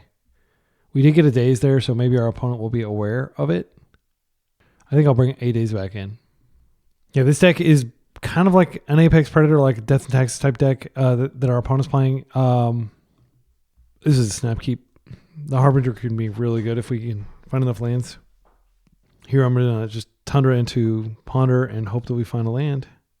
We have been burned before in this league. There we go. That's what I'm talking about. This is perfect. Now we've got 2 lands. We can also... Tamio might actually be the best card to pitch to Force because they have Karakas in their deck. Yeah, I think I'm going to do it like this. And we'll get the Tundra first so we can play that out before we play the fetch out. Yeah, this is exceptional. And I don't really want to Tamio here because I'm going to be using my mana to Stoneforge. I'll probably go ahead and get the Aetherspark. No, I'll probably get a card that I can pitch to Force. Yeah, and they did have the Wasteland. So it was very important there that our land not whiff. Our opponent not whiff. They have 4 of those, and they can tutor them and not waste lock you, but they can just rapid fire those. Okay, so now that we don't have anything to do, I do think it's fine to play out a Tamio, and then, no, never mind. I'm not going to shuffle. I was thinking Stoneforge. Stoneforge will shuffle, and that'll shuffle away a land. So that's not good. So, but we do have the Tamio Brainstorm combo, and if they remove this, that's fine. I'm going to let that happen. The real thing we need to protect is Harbinger once it resolves, because it will screw them pretty badly. Okay, and they got another Wasteland, and they're... Ooh, yeah, that's actually pretty scary, but we do have Prismatic Ending, but that like invalidates a lot of the value of our Harbinger. I think we let it resolve though. Dryad Arbor into the yard. They don't generally play Life from the Loam, but they do play this creature. What is it? It's the one that Ramanop Excavator. So I expect that to be in their deck somewhere. Probably still in the deck. Again, like people could say, you're playing a 2-color deck and you're getting wasted out of the game. Why don't you just play more basics? And again, I'll just say that I genuinely don't think it's correct to play more basics. And the reason is because you just get the wrong colors. You draw like multiple planes or something like that, or you're desperately trying to find a white source for your Stoneforge, or you can't get your... Okay, this is an Incept Surveil. I just want to maximize the look at another land so I can potentially Harbinger here. Okay, we don't want that guy, that gal in here yet. Ending, we just end their mocks. I kind of want to brainstorm just to get out of this. All right, this is fantastic. So Cryptic Coat goes back. Does it go back? I think ending could go back at this point. Plow's more flexible. I do want to end this. Yeah, I think my plan now is to go ahead and Tundra. End. So I'm going to put back the Stoneforge. I'm going to keep the coat. Maybe we put back Plow. Yeah, I'll just go like this. And again, I'm not planning to do any... I am going to go ahead and hit their mocks just because it disrupts my plan of shutting them off other colors. We are going to shut ourselves off white, but that might not be too big of an issue because we're going to be able to win through Harbinger and Cryptic Coat if we can keep the board clear. And we may have to pitch Cryptic Coat in the process. Okay, they're surveilling. So when we hit their mocks, that was a 2-for-1. They did discard a land for that. And because they're wasting us so aggressively, they may actually be hurting for land here. If this is a crop rotation, do we let it go? Greenstone Zenith for 1. This just gets a land that gets shut off by Harbinger. I think it's actually still a 1-1, but I think that's okay. My opponent said, oop.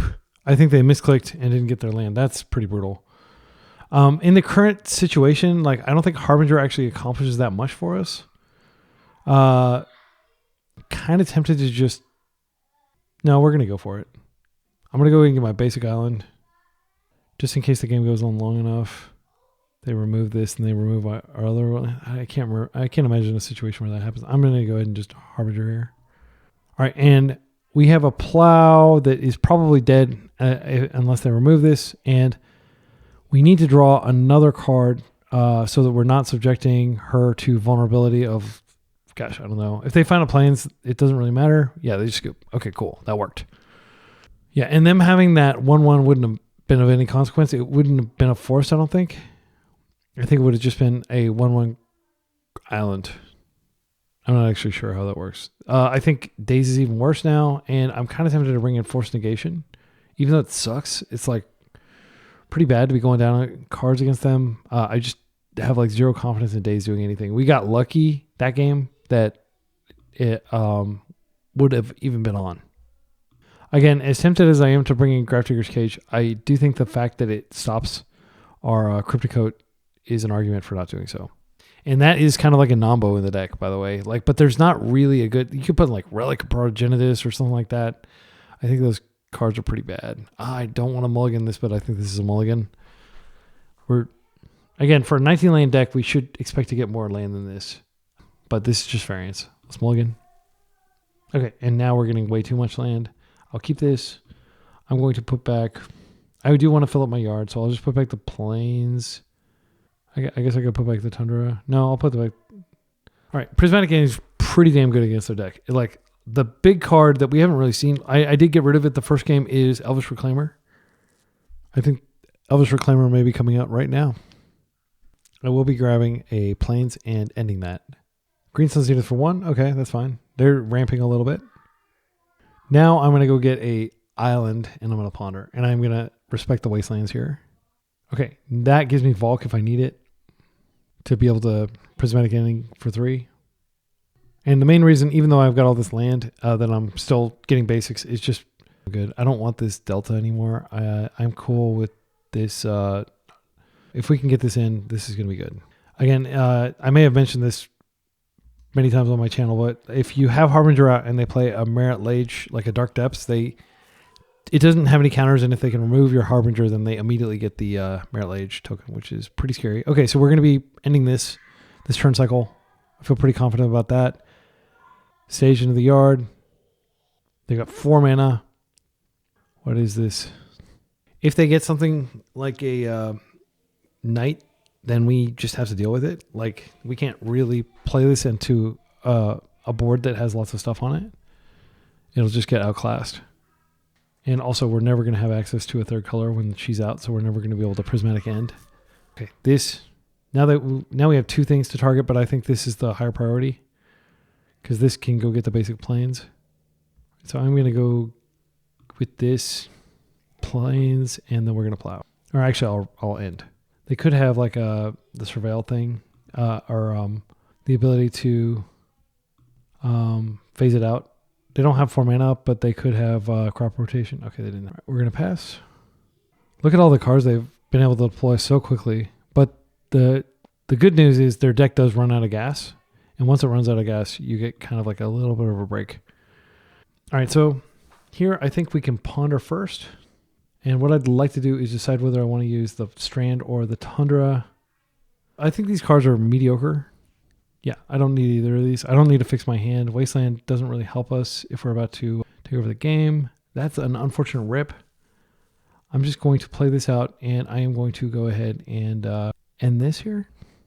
And now we're looking to plow whatever threat they put out this turn before dropping the Harbinger next turn.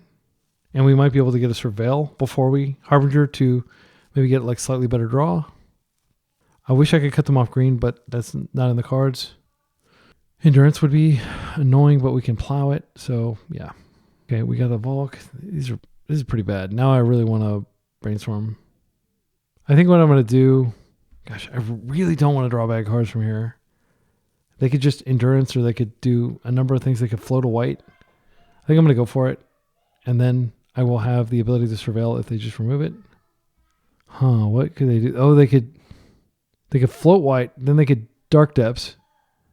Oh, and it's not letting me undo my freaking thing. Like I said, the undo is broken.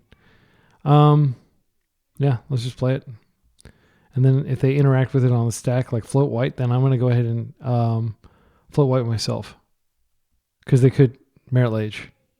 See, green into Merit Lage, into plow. I'm going to do this just as an emergency. I don't think my opponent's likely to do that, but that is a line where they could win immediately with me tapped out. I will go ahead and get the Tundra here. As much as I like to get the Archive, this will resolve. Then it will be plowed. And then we will get our white mana back to plow. Okay. Yeah. And what they would have had to do is crop rotate to get the Dark Depths into play. So just like that, we're in a pretty bad spot. Like we have plenty of mana, and that might be good if we find a Stoneforge Mystic, but they've halfway to assembling the combo here. We've got this plow. They should have attacked there probably. Pretty unfortunate, but it does represent a Surveil, so I'll We're just going to try to keep an even keel while we face heaven knows what. I'm going to go ahead and surveil here. I would like to put these cards back, but getting a surveil and actually being able to definitely get like a Stoneforge going next turn or something is much more worth playing out, even though we can't really do it immediately. I don't want to ditch it. It's an above average draw. And then once we get a creature, we can just equip it. We have nothing to do with our mana, so we might as I don't want to expose this Volk. I will play out the Tundra. Oh, they're doing this now. Now we draw the Spark. Now I think we just play this out and hold this. Yeah, I don't want them to really have a good wasteland target. They can keep this in check by attacking each turn. I don't want to sacrifice it just to draw 2 cards, but if I don't draw a creature, I might do that just to keep the show rolling, because this is potentially dangerous. Okay, the flagstones, they can search. They were able to surveil away a Mox Diamond, which is quite good. They should attack here. They are. I'm not going to plow to defend. Creature, please. I should have kept a white up probably, but I don't think they're going to be able to double. Now they're kind of incentivized to remove this. Really do a lot. So Endurance could potentially block, but I do have the plow. And again, I'm going to hold this until the last moment when I have a prismatic ending and they have like something. I mean, I've got 1 prismatic ending left in my deck. Maybe it makes sense to just play it out, but I could always brainstorm it back. If I brainstorm it back, suddenly my fetches do something. This is an interesting decision. Draw a card. Okay. It's weird that it doesn't show that in the log. They get to draw. Please don't kill my borrower. I really, really want to do something with him.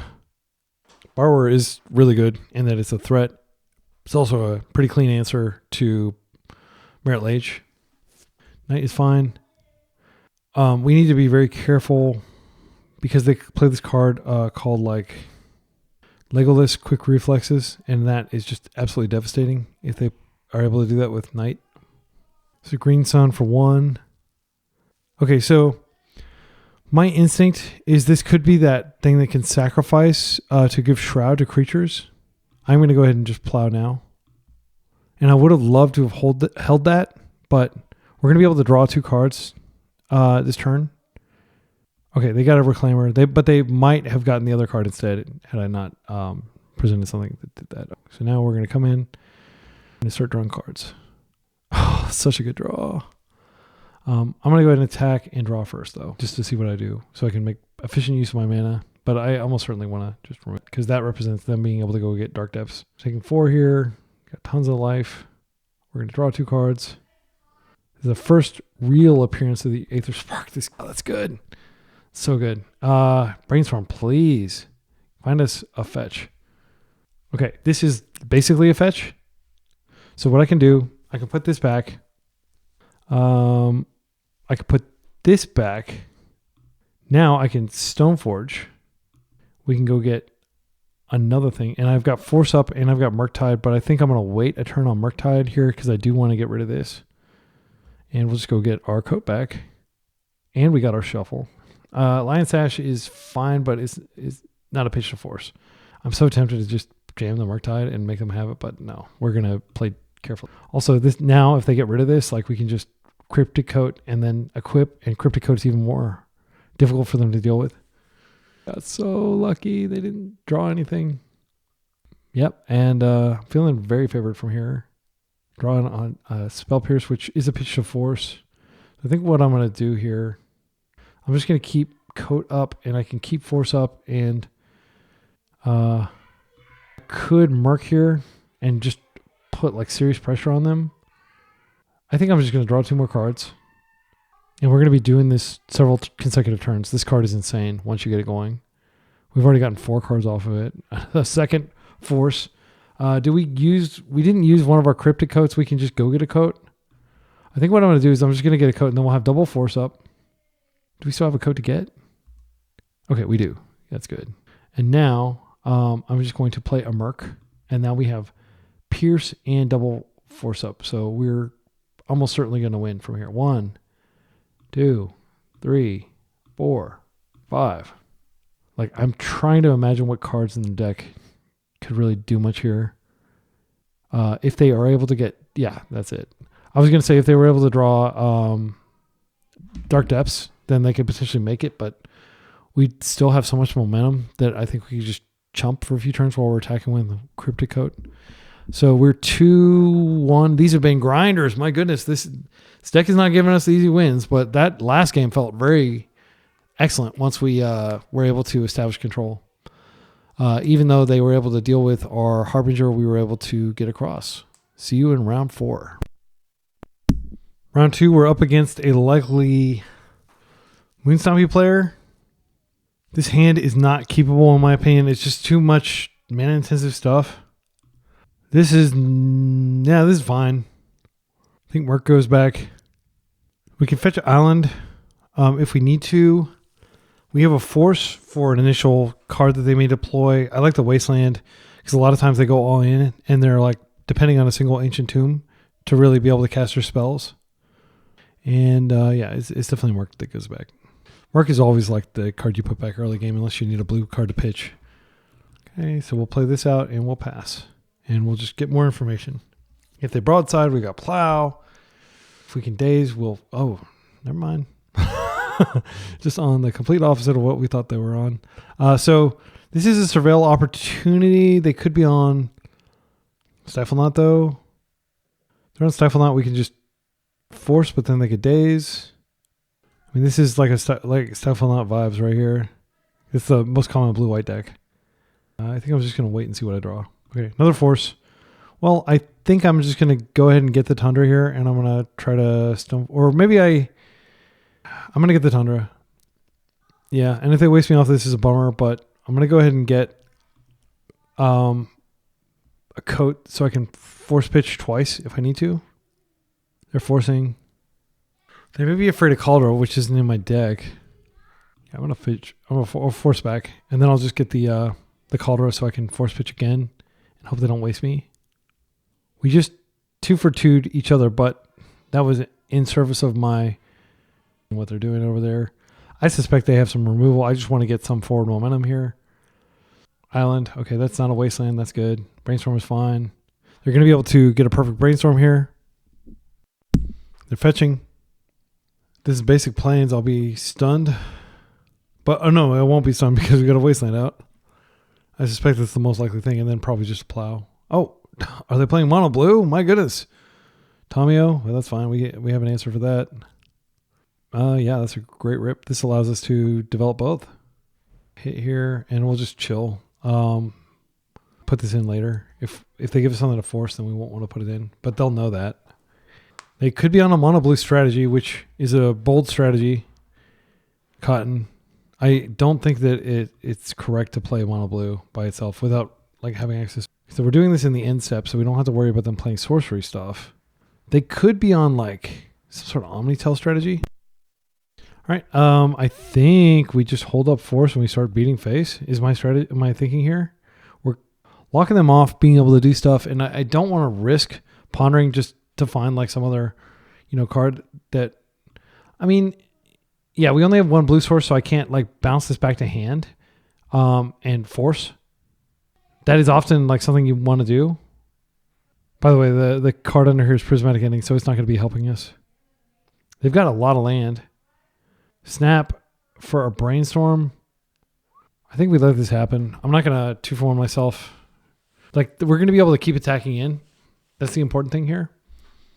And so they are going to get a second perfect Brainstorm here. So it's a very strong play from them. I'm just not sure what they're looking for. Like maybe they do have a Plains in their deck and they just haven't bothered to go get it. Looks like they're on some sort of Jeskai strategy, but they could be on like a blue-white type Miracles type strategy. Like a Force of Fill strategy. Yeah, there's the Plains. Okay, they had it. They just didn't need it until now. Okay, so... we leave this out here, and then we come in and we trade. It's so slow. I think it's correct. We're getting like virtual card advantage. Okay, this speeds things up a little bit. So we get under here, a Volk. Okay, well, we're not going to be able to exile 3 drops this game. Let's see whether they trade here. They probably will. Okay. And then next turn, we're just going to replay this same exact sequence. Basically, we're just going to hold up force. They've got 4 cards in their hand. There are certain cards that have to be stopped. That's not one of them. Okay, and I'm just going to go get maybe an island, because it's very real, the possibility of back to basics here. Murktide does quite a bit more damage than just replaying Cryptic Coat. We could just do both. I think that's probably fine. But then we're really worried that like they could have Supreme Verdict. They need another planes to do that. That does stop them from attacking in though. I think what I'm going to do is I'm just going to start by marking here. I'm going to attack first. Oh no, it's not letting me do the undo thing. So crazy. That bug is so crazy. I hope they fix that immediately. Because like, oh my goodness. I've been lucky so far in that like, oh, I have to commit to this mediocre line. But it's like, hasn't been that big of a deal. But it will be a big deal later. Like I'll make some sort of mistake where I'm like, oh no, I can't undo the tapping of my mana. That's something you've been able to do in Paper Magic since the dawn of Paper Magic. They are opting to block. This is fine. Doesn't change anything. So we've got Cryptic Coat coming out. And we also have Force of Will to stop like a Terminus. I don't think we stop like a Brainstorm that flips Tamio. I'm not worried about anything other than not being able to close the game because they are able to wipe our board. Plow, I don't think we fight. So 2 for 1. Ending. Well, I will just go ahead and do this. I'm so glad they did that. I'm kind of stunned that they did that. They must be really desperate to like take the heat off. Not getting lucky with our rips under the coat, but that's to be expected. Okay, they get a clue. Oh, I totally could have freaking blocked that. My goodness. That was such a punt. Yeah, that was such a punt. All right, it doesn't really matter. No, it may very well matter. I'm not going to try to like, what's the term? Like coddle myself, saying, delude myself. 2 life. Well, I think it's fine to just rip this back to hand and recast it. But I think it's also fine to hold up Hardcast Force. Yeah, I'm just going to hold up Hardcast Force. I don't know. I could have Brainstorm maybe there. Yeah, that's fine. I'm not sure what they can do here other than Supreme Verdict to wipe the board. They'd have to Tamio first. If they try to flip Tamio, I'll probably just Hardcast Force that. They could have Spell Pierce. I think the safest thing to do is just to force this. Hardcast. I don't want to tap out and then have them slam, a sequence of cards that result in us not being able to survive. They're not going to tap to 1. They're going to attack here. It's free to do. They're not going to attack here. Okay, well, I'm going to go get my Surveil land. I think they're playing to some out where they like... actually, that is like pretty good. We'll keep that. Okay, they scooped. I was like worried they were doing something on my upkeep. Like, no, let me draw the force. Okay. So I assume they're Jeskai. I think like the volume of basic lands they play is flying in the entire face of my entire philosophy around like building a 2-color deck with tons of jewels in it. I mean, like this mana base is basically the exact same as what I do when I do blue-black tempo. So, and this has a similar kind of tempo vibe. So anyway, you may be like, shut up about your mana base already. It's so annoying that you constantly talk about, mana base related decisions.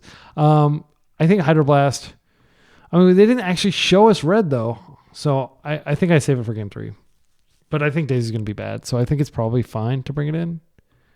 Line Sash, like in these kinds of matchups, you just generally want to beat face with as much as you can. We did daze them. We got 2 more cuts to make. We're not playing any sort of main deck graveyard removal that's like easily swapped out every turn. I think we could go lower on plows. I mean, Prismatic Ending answers both sides of Tamio. Yeah, I think I'll do that. And then we're just going to hope that, Force Negation isn't a bad card. We just have to get ahead on cards. Aetherspark will help us do that. We did get card advantage. Oh, this is fine. It's not great, but it's okay. So we have answers against, like, I'm not sure what they could cast, like a Jace the Mind Sculptor or what do these basic heavy Jeskai decks do? Teferi is annoying. Yeah, so we can stop an early Teferi. I'm just going to go Island Ponder here. Just start getting my basics flowing. I will eventually brainstorm some of these lands back. I do kind of need a blue card. Now I'm going to have to pitch my freaking brainstorm to some crazy spell and I'm not going to be able to get a perfect brainstorm that puts back 2 lands.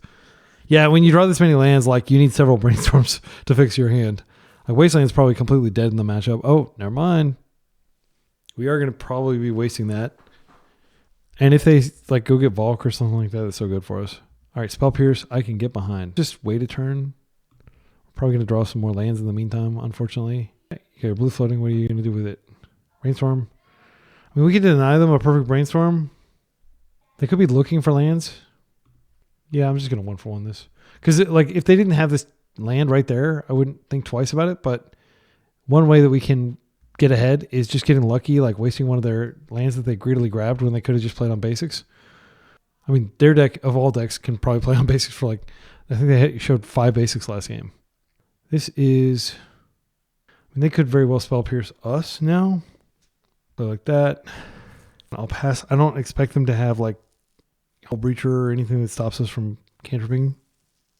But I do expect them to potentially have Spell Pierce, and I want them to have to cast it during their turn. Gosh, if they have Hull Breacher, how devastating would that be here? I haven't seen that card in forever. Okay, all right, so this is going back.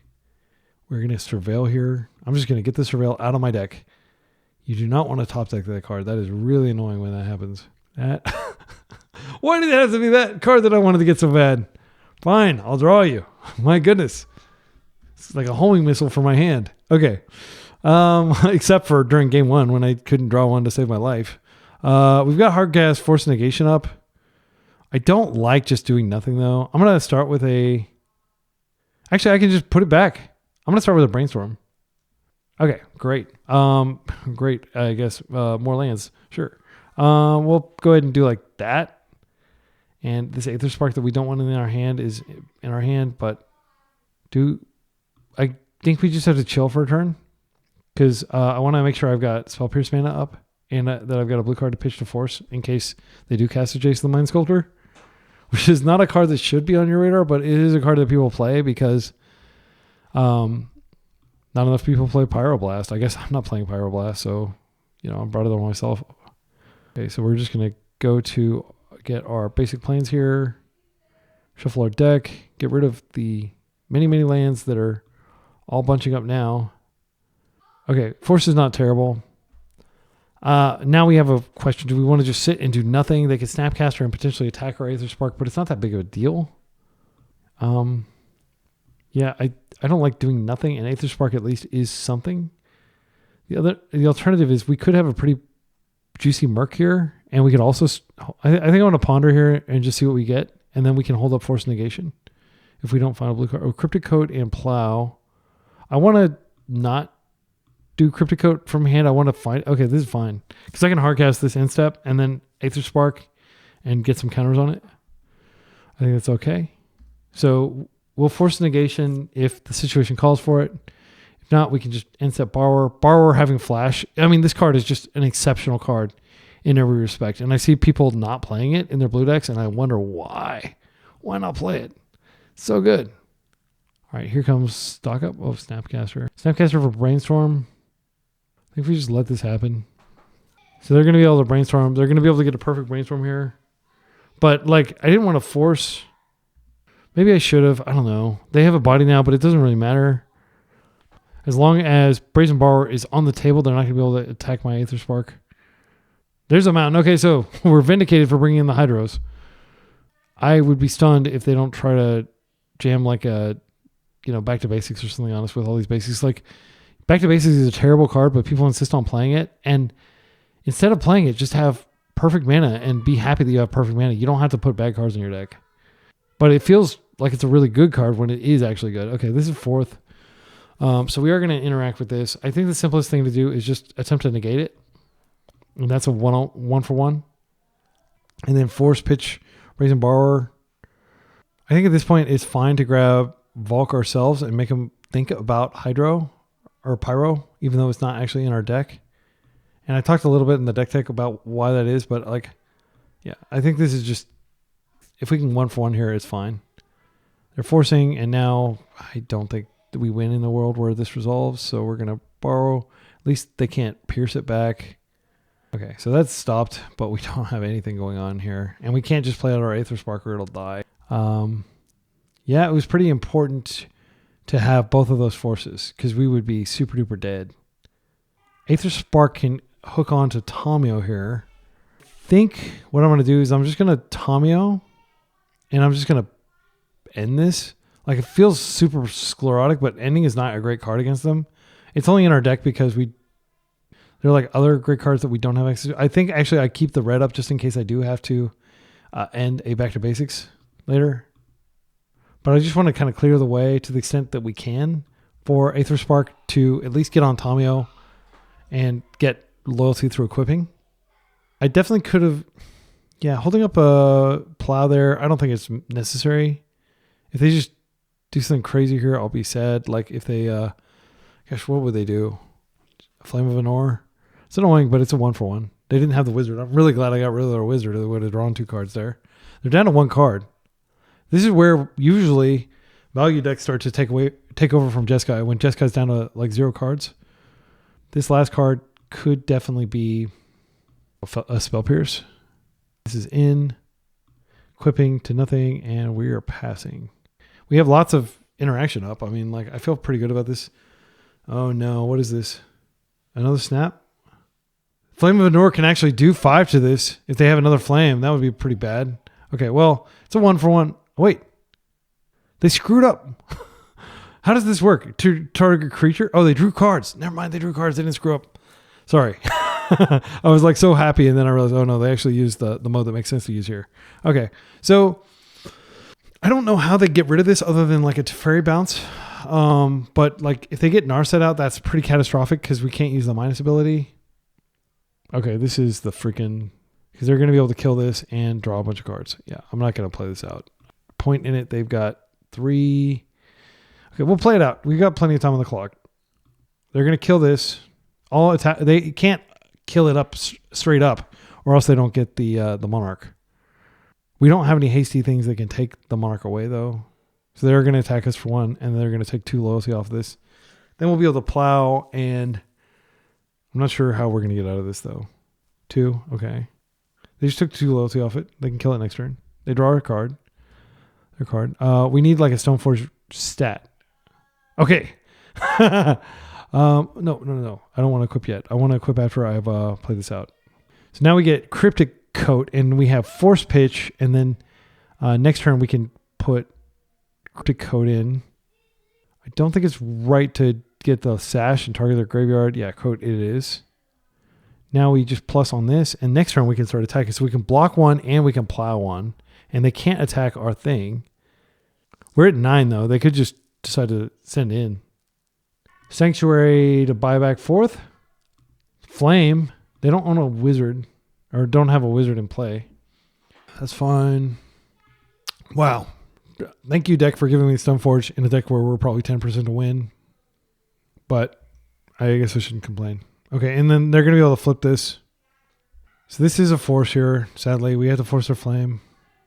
If this resolves, the game is over because they're going to get so much value. They're going to flip their Tamio.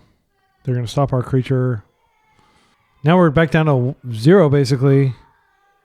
They should just come in, but I guess they don't have to. So this flips, and they've already drawn, so then we can just attack it and kill it if we can get enough of these out of the way. Let's see what happens here. I am going to plow one of these. I'm not going to plow her. I think it's fine. We plow here, and we attack it, and they have to double block. We could find another plow. If we find a plow or a prismatic ending, we can win. I should have done this before. Like they get to draw a card. Yeah, I'm going to do this. So Tamio is not going to be able to use her loyalty ability this turn. So she is a sitting duck if we can get enough. Oh, it sucks. We could go. I mean, this does go get another coat. It's not bad. I'm going to go do this. Coat. But like they've got so many cards and everything. Like, yes, I'd like to use the ability to get a coat. Now I guess I'll just play the coat out so we can do something with it this turn. Oh no. No, the damn thing. You remember how I said it was going to screw me? Well, I can't like retap my mana. I can't untap since I tapped for the wrong color. Let's see. Okay, I think I figured it out. So I can undo if I right click, but for whatever reason, my hotkey is not working. Normally I just click Z. So this is actually not that big of a deal. Okay, so I'm glad that I didn't freak out. And there were probably a few suboptimal plays earlier in the league where I would have done better had I not had I actually like tried right clicking undoing. I didn't know at the time that you could do that. So we'll equip here, and we're just going to pass with a pretty beefy blocker up, and we're going to hope to get in and kill Tamiyo. We could equip and come in at Tamiyo and kill her. We're dead in 2 swings from them. They're going to draw like a gajillion cards between now and then. That's not a real number. Septillion is a real number. They're passing. Interesting. So like, I just imagine they have like so much good stuff in their hand. All right. This can't be blocked. So if we just plus here, then we're basically guaranteed to be able to connect. Yeah, I'm going to do that. And we're just, if they can stop her, they can stop her. Wait, did that not work? I accidentally clicked the Aetherspark. So now we can no longer kill her because I didn't get the +1 for that. I guess I'll just attack. No, this is not. This doesn't make sense to attack. I guess it does make sense to attack here. Just knock 3 loyalty off her. I mean, it's not nothing. They're probably going to do something here. I have nothing up. Yeah, just that little misclick makes a huge difference. Okay, they're brainstorming. Because, I mean, like, if I wasn't going to plus that, I'd definitely prefer to just do the damage. And then, yeah, this is Hydro Blast. And then they can block the creature. Oh, I could have brought it back to hand. Okay, I'm just going to shame concede. I think I lost, and also I'm worried about time. Yeah, that was like 2 punts. Like, that's what we call cascading errors, where you just get tilted and you're like, oh, I totally could have brought that back to my hand. So embarrassing. Okay, well, I'm glad I captured it, immortalized it for you all to be able to live vicariously through my punt. Have we seen anything that makes us want to bring back the plow? No. I still don't think that Daze is good. We did show them Pierce. I'm not wild about Pierce because they just have so much mana in their deck. I don't really want to cut a Wasteland, but I think it's fine. Like, what are we going to be wasting? They're not disrupting our mana at all. If they are, it's through an yet unrevealed back to basics that Jeskai players love to play. I'll stop trashing it because I may very well lose to it here. But yeah. All right. Let's do this. This hand is a keep. I'm going to open Archive. The next turn, I'm going to get Tamiyo out and be able to protect her. I don't want Tamiyo to die. And my opponent has probably tons of ways to kill her. I do want to get this Archive out of the way. I don't have a clear way to brainstorm it back. SFM would be great here. Stoneforge Mystic. I guess SFM is like technically 1 syllable easier or like less, but it's hard to say. I'm going to keep this. I think forces will be important. They're playing big haymaker cards, and we need to be able to stop those. It's fine. I can't interact with that. They're going to get the first Tamiyo in because they were bold. We were cowardly, and we are not going to get the first Tamiyo in as a result. Blue, Tamiyo. Spell Pierce up. Would love to get a 2-for-1 if they want to interact with this somehow. They need their Tamiyo worse than we do because they have like the Wizard Claws in Flame of Anur. Since they're Jeskai, they probably aren't playing back to basics. So I think I can probably go get the Valk here just in case like there's I don't know what in their deck would be a 3-drop.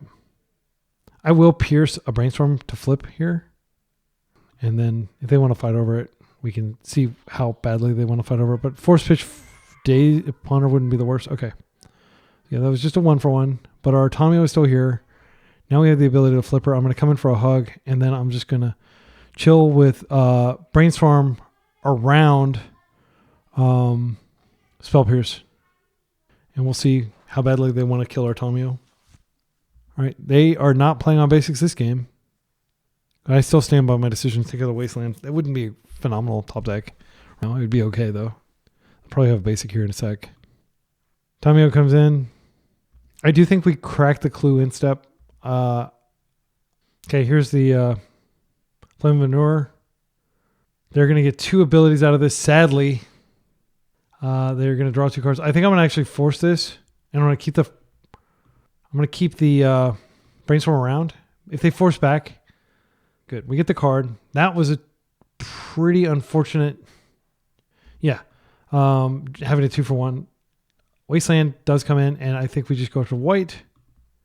Now we're going to come across again, and we're just going to chill and be ready to. I'm I mean, we could brainstorm into removal. I think it's worth doing at this point. We have force to... Yeah, I want to get rid of this. They've got a lot of clues, but I don't really like the idea of them getting even more clues. Hydroblast is good, but it doesn't really solve our current predicament. Force negation is not terrible. I think what I'm going to do is I'm going to put back a couple forces and maybe redraw. I don't know. Like if they have another Flame of Manure, it's such a chore.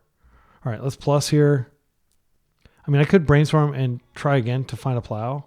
The right thing to do. We wait another turn.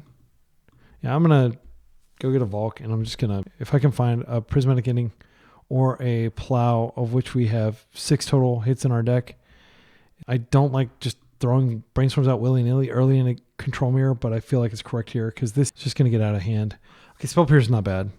All right, so we'll put back... the Hydroblast is the most hypothetical, but it's actually potentially really good. I think I'm going to put back the Force at this point, and I'll draw the Ponder, and next turn we're going to Stoneforge, and we'll shuffle away the Force. So we have Hydroblast and Pierce to defend ourselves. Maybe I'm undervaluing this, but like they almost certainly have Prismatic Ending in their deck. I'm probably just going to minus this and get a Brainstorm back. I'm not going to try to go north with it. But yeah, there's the 3rd mana. Okay.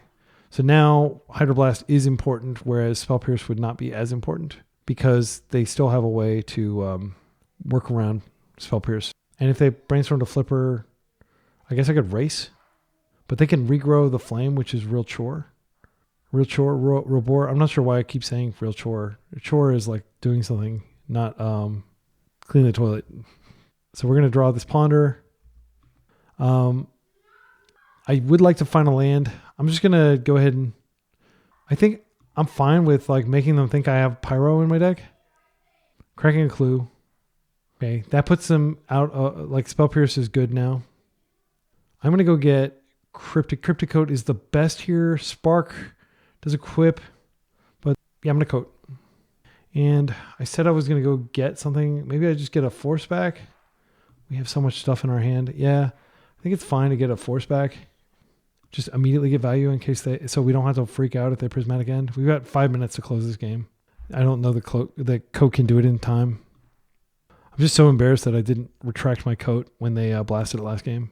Yeah, and we continue to just whiff on removal for Tomio, which is super frustrating. Actually, I can't say that because I knew what I was going to draw. I drew a Ponder and I didn't attempt to. My deck hasn't given me any new information.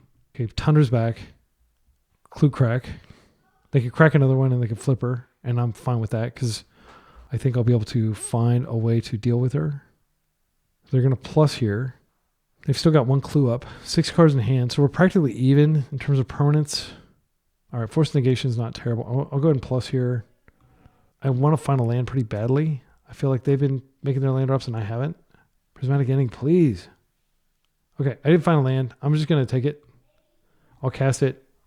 I don't want the Aetherspark or I'll just hold this up. I'm not going to attack in. I'm going to play a Coat Instep once I'm sure the coast is clear.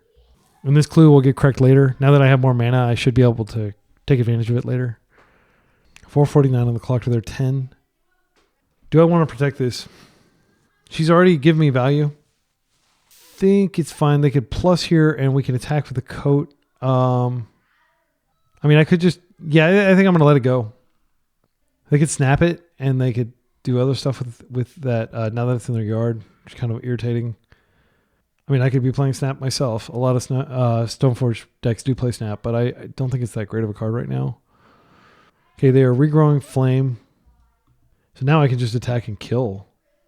Well, I'm going to put in my Coat here. Now they control a Wizard, but it doesn't matter because I'm just going to Hydro this. They can destroy target artifact, so that might be the mode they choose. I can force to fight. I will fight over this Flame. Okay, there's the Force we knew about. We have to do this in the upkeep. Just get a Tundra, maximize access to colors in case we go. I don't think... Okay, that's great. I think if I plow here, that forces them to act, and I might be able to get a Pierce in instead of using my Hydro. Or I might be able to do both. That'd be the dream. They're fetching. So I presume they're going to go ahead and go for the thing they regrew. What I'd like to do is be able to hit them and hit them with a Stoneforge, and then also hit them for 3 here, just so I can get the clock going. Okay, that worked.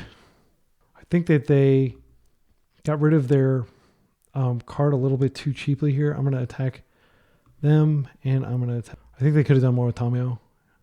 3 minutes, 30 seconds on the clock. I did need to get that damage. Got a clue crack, but I want to make sure that I don't get pierced or anything here. That's fine. Cracking their clue.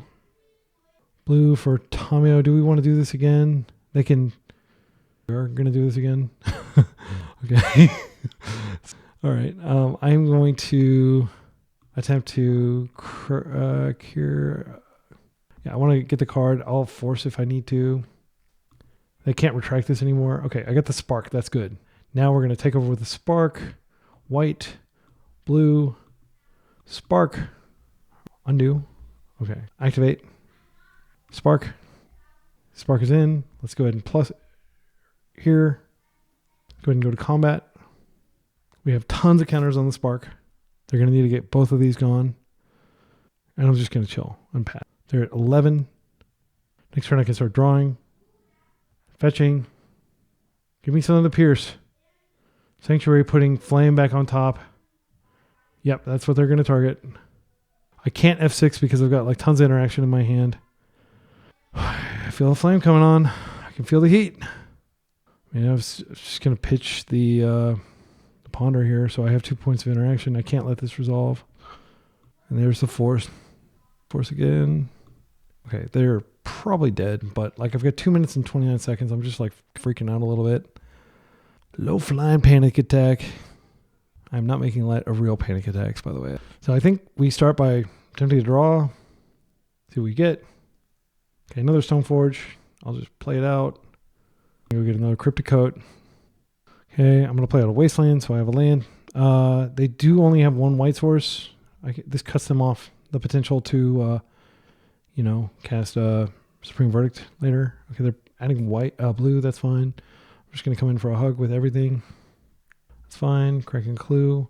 I don't actually think I attack with this because put another cloak into play later. We're going to be able to draw more cards next turn. I think we have got them thoroughly out-engined. It's just a question of whether they have some crazy I-Wing card that I haven't thought of. Yeah, this is fine. Just getting like bad value for their Tamiyo here. They're going to have to plus. They could do like a big thing, but my creatures are unblockable. So they really do need Supreme Verdict if they want to survive. Because I'm going to put in another coat. Even if they Fourth Aerolingus and take the Monarch and do all this stuff, they actually have to get rid of my creatures or they're dead next turn. And I can just put another counter on this instead of drawing cards if I just want an addition. So they are kind of mana constrained here in that regard. Can't really crack their fetches, or they subject themselves to even more risk of death. Yeah, they are cracking their fetch. Prismatic in on the clue token maybe. Pay this ward. Just exiling that. That's fine. Okay. And then in step, I'll just put my other dude in. White, blue. I think I draw instead. Okay, plow. This is fine. I think I'm just going to go ahead and attack here. I'm trying to think if there's anything. Come in for a hug here. And I'm just going to ignore Tamiyo and get them to 2 life. And then I can put this other one in play. Yeah, and I've got plow and brainstorm and like lots of stuff up. 43 seconds. I'm going to yield until this end step, and then I'll just put it in. I can't really minus here because then that. Oh, they are minusing. What are they going to do? They've got 43 seconds. They could do some stuff to like try to like just mess with me, like end this. What did they buy back? They got a ending back, but I'm just going to put the other one in and attack. And I can attack with these two. Okay, yeah, wow. Freaking crazy games. My goodness. You are getting your value here. Every single match has been like all 3 games and like the entire freaking time, like where I'm practically out of time. These have been like, it's not like I'm playing slow. I mean, I always play kind of slow. I'm a slow player, but like these are like really decision intensive games. All right. See you in the final one, which is starting right now. Grindstone Cowboy. I wonder what they're on. Well, it turns out they've switched to breakfast. which I think is actually a better matchup from Painter. Painter's pretty terrible. This looks like a pretty stock Nadu breakfast build. I'm a little worried about this. Like, even though we've got tons of cards, like, our deck is so slow. Where have our Murktide's been? This is fine. It's not a great hand. We're on the play, though. Have we been on the play every single match? Like, we're totally allowed listed this league. And our opponents have been punting and doing all kinds of stuff that helps us. Okay, so I'm just going to Tomio, and I'm going to Island Tomio, and I'm going to hope that they don't have a fast kill. Like, maybe they plow or something here. That's fine. I'm not sure that they're actually on breakfast. If they switch back to Painter, it doesn't hurt to grab an island and just preserve the mystery, I guess. All right. Next turn, we're definitely going to Stoneforge unless they present like the combo. They could pedal. Oh, man. Okay, they're on red. So I do feel correct. Like, my goodness, that could have been a really clutch decision there. Please don't moon me anyway. Okay, that's fine. Moon me. All right. So this time we're going to go get the planes, and then we're going to go ahead and Stoneforge. And, yeah, I'm just going to get the good thing. And, yeah, it's totally possible that they drop, like, a moon or, like, a Fable or something, and I'm like, oh, man. But I'm going to err on the side of 4 momentum. We have a borrower here. The blue half of our deck sucks because they've got, like, 6 or 7 Pyroblasts in there. Here's the Fable. Yeah, that sucks. We could have pierced that, but I wanted momentum. I can bounce the thing out of play, and then I can deal with it later. But I can't really do that if I want to put the Aetherspark in, and I do want to put the... I can put the Aetherspark in, and I can keep a Pierce up for other shenanigans, but they're going to have so much mana. Wasteland would be a good draw here, just in case they don't have any more mana. I'm still like playing like I'm running out of time. I need to calm the heck down. All right, so I think we borrow, and then we also have Pierce up. Yeah, I think that's fine. And then we also have the option of surveilling. Yeah, I'm going to do that. I'm just going to take a turn off from sparking because I don't want them to have more mana, just in case. If you want to pyro this, by all means. Okay, good. I'm just going to come in for a hug.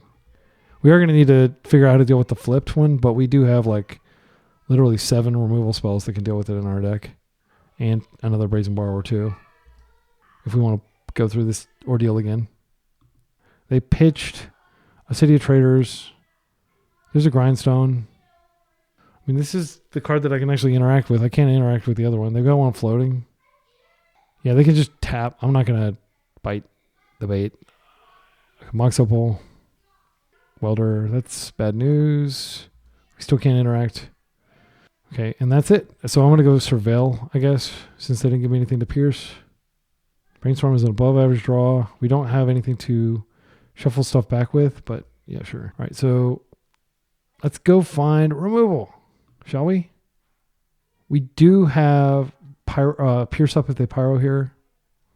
Here, there. Okay, so I'm going to pierce here. I do want this. I'm not missing anything, right? Like they don't have an answer here. Okay. We're dead if they have Painter in their hand. We need to find removal. Okay. This is fantastic. This is exactly what we needed. So we're going to put this back. We're going to put this back. Play this out. Now we can end. And I think we do need to end. But we kind of need to end this because this on its own doesn't really do anything. They can start copying it next turn. Yeah, I think we need to end this just because if they do... No, this, then they just untap and slam the, let's see, 1, 2 for it, and then 1, 2, 3. If we hit this, we take them off tapping their Opal too. Yeah, it's not pretty, but I'm going to do it. They don't have anything in their yard to interact with us. I don't want to die. Let's come in. We've got the shuffle here. It sucks that we've had this spark in our hand and we just haven't had the mana to use it, but they're down to 1 card in hand. The Fable's going to flip. They could have another Fable or something other crazy card that we have to deal with, but did they have the Painter? Another Welder. Okay, so I'm glad I didn't hit the other Welder. As long as we're an exile-based removal deck, so maybe like we're okay. They could swing in here. Yeah, that's fine. Okay, so I can now actually...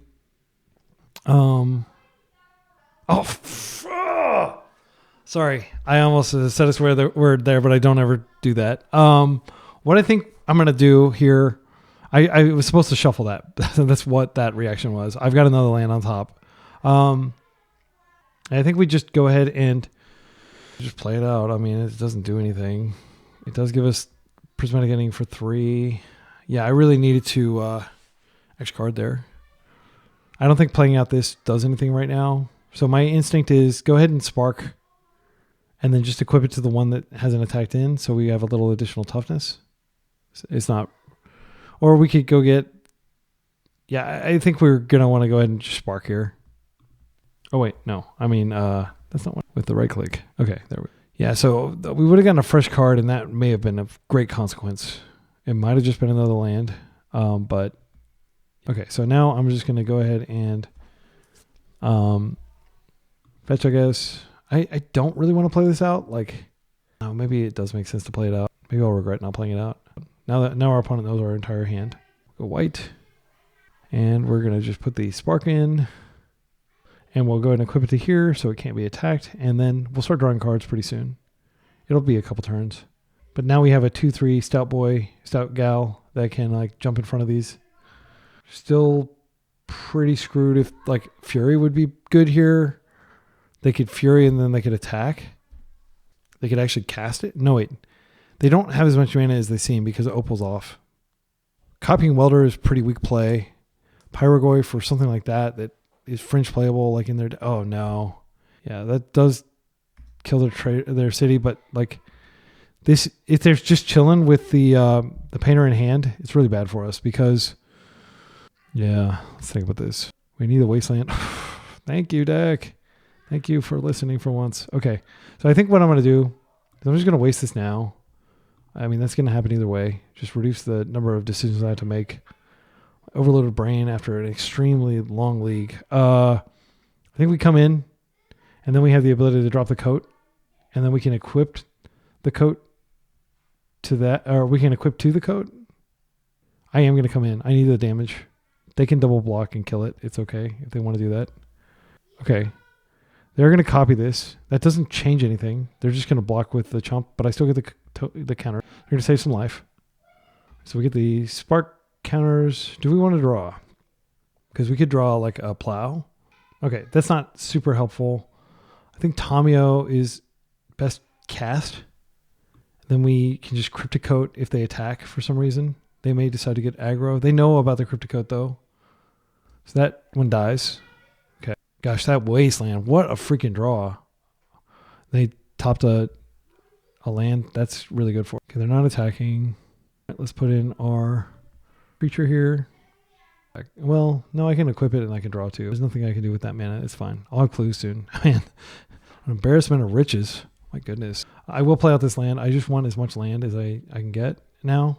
And I don't mind the fact that I drew that bulk anymore. Let's go ahead and move this over here so we can get even more damage. Right, and I think we just send with everything here. We can bounce and redeploy and crack a clue. Yeah, we're just going to put pressure on them. This can't be blocked. They're taking 4. We're getting a bunch of loyalty. We're like dramatically outdrawing them. It feels really good. You can block 2 damage here. Exile Beast removal, so good in this matchup. Let's see. Well, we're drawing wild. I'm going to attempt to draw. And now you have some welders that do nothing. If you'd like to surveil, I'd like to waste. They surveil here. They just get a mountain. Okay, never mind. All right, they've got 1 card in their hand. It could be a good one. We've used a ton of mana every single turn. We're about to draw 2 more cards. They could still have... they could have... Yeah, actually, if they have exactly... No, they would need 1 more mana. But they could still grind us out. It's not a luck. Okay, another welder. I'm pretty sure that's not what they wanted to be drawing. And I will take that. I will take any edge I can get against this deck. I lose to this deck a lot because I'm a blue player and this deck preys on blue decks like none other. Okay, we're drawing more land, which actually I don't even know if we have anything to... I'm going to go ahead and attack for... We're going to come in with 11 counters on that thing. So what we could do here is we could just do like the thing I mentioned where we like pull Cryptic Coat and put it back into play. Like I'm going to crack a clue on that. What? Okay, yeah, that's a really good rip. My opponent's going to be so tilted. I mean, if they knew this, Grindstone, no shade or anything like that. You're playing great. Your deck is not giving you what you need. If you're watching, I have profound respect for you, and I think Painter's a great deck too. I don't want to, but it's a great deck that like just completely farms my deck. So I'm not a huge fan of it, but yeah. Okay, we got the lands. Got some more land in there. I think we've drawn every land in our deck now. They can put the pedal back into play. That's fine. We could still die. I don't know how, but like this deck we're up against is like very swirly. Okay, we got it. Okay, so I think Lion Sash comes in, Consign, Hydroblast. I'm going to do the thing that Bosch and Roll does because it's really nice, like how he kind of like clarifies what he's putting in. He's over here. It is kind of annoying when you're playing Work Tide because it takes up like all the horizontal real estate. These are going in, and I don't think there's much debate here. Like I think all these cards are insane against them. The Daisies are coming out. This is really bad against Stompy decks, so I'll put those here. And then other cards that come out, I think Spell Pierce comes out as well. We need to make 2 more cuts. Actually, I don't really know what we cut. I think Tamiya's pretty bad. I don't mind cutting her. She was all right there. Like she drew that clue actually was like absolutely instrumental and was forcing the. And to be clear, even if that Bowmaster resolved, it wouldn't have been the end of the game. We probably would have been fine, but it would have taken a few turns to like end the game with that Bowmaster and the. My opponent asked if I was holding the Wasteland. I wish I was, that prescient. Their deck doesn't have a lot of selection, so I think it is incorrect to like hold Wastelands. Yeah, I mean, like you just want to waste Urza Saga. You don't generally want to waste the other lands, but there can be situations where it makes sense. Okay, so options. 1, we just go get our Tundra, and we forget about the fact that they could play Blood Moon. Let's take a look at their list. Do they ever play Blood Moon? The most recent time they played Painter, and they were playing 2 Magus of the Moon and 2 Blood Moon. So I'm going to respect Blood Moon, and I'm going to go get an island, and I'm just going to hope to bait a blast. I don't think consigning could actually be really important here because it could stop we have Prismatic Ending for, I just want to get on board, and I want to get the blast out of their hand. There we go. Mission accomplished. Now we see whether they also have like a follow-up Painter, but this isn't going to be going after my basic island, which is something you can do once Painter resolves. Engineer's annoying. Yeah, it's really annoying actually. Let's see what they put in there. Okay. We can stop the trigger on that, but we really just want to get I think probably I'll play out the Wasteland if I don't have anything else. Oh, this is great. I'm just going to end this. It is very much closing the barn door after the horse has already escaped.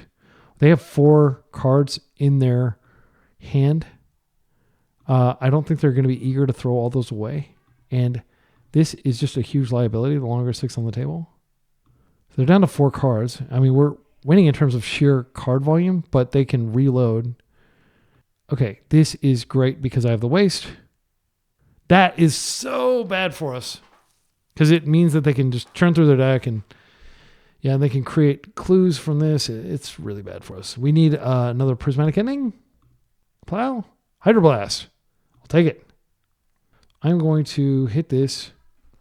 Then I think we do hit this to deny them the value, even though they can create the... maybe we deny them the mana by hitting this, and we clean this up later. It's hard to tell. I think we hit this. We hold up Consign and hope... we could stop the actual trigger. Oh, yeah, I know what I'm going to do. I'm going to hit this. I'm going to let them rummage, and then I'll just Consign whenever this would flip, and then I'll get rid of it. I could Consign 2 turns in a row, but I think it's fine if they turn some stuff. They may not even have anything when they want to ditch. Usually they do. They didn't. Wow. Okay. Blood Moon. This is irritating, but like our hand is all blue. It's fine. I can still consign this trigger. Yeah, and I'm glad I fetched this island. My goodness. I didn't have the option to fetch the planes there. I do play 5 fetches that can fetch planes. I don't think I have the luxury of being able to brainstorm to find a land here. I think I just have to consign this trigger. I'm just going to consign the trigger, and then that'll be behind us, and hopefully they won't have more. Okay, and now we see what they do with this mana that they have. Okay, Engineer. Yeah, just this deck has got our number. Like, this is like pretty much the nightmare matchup.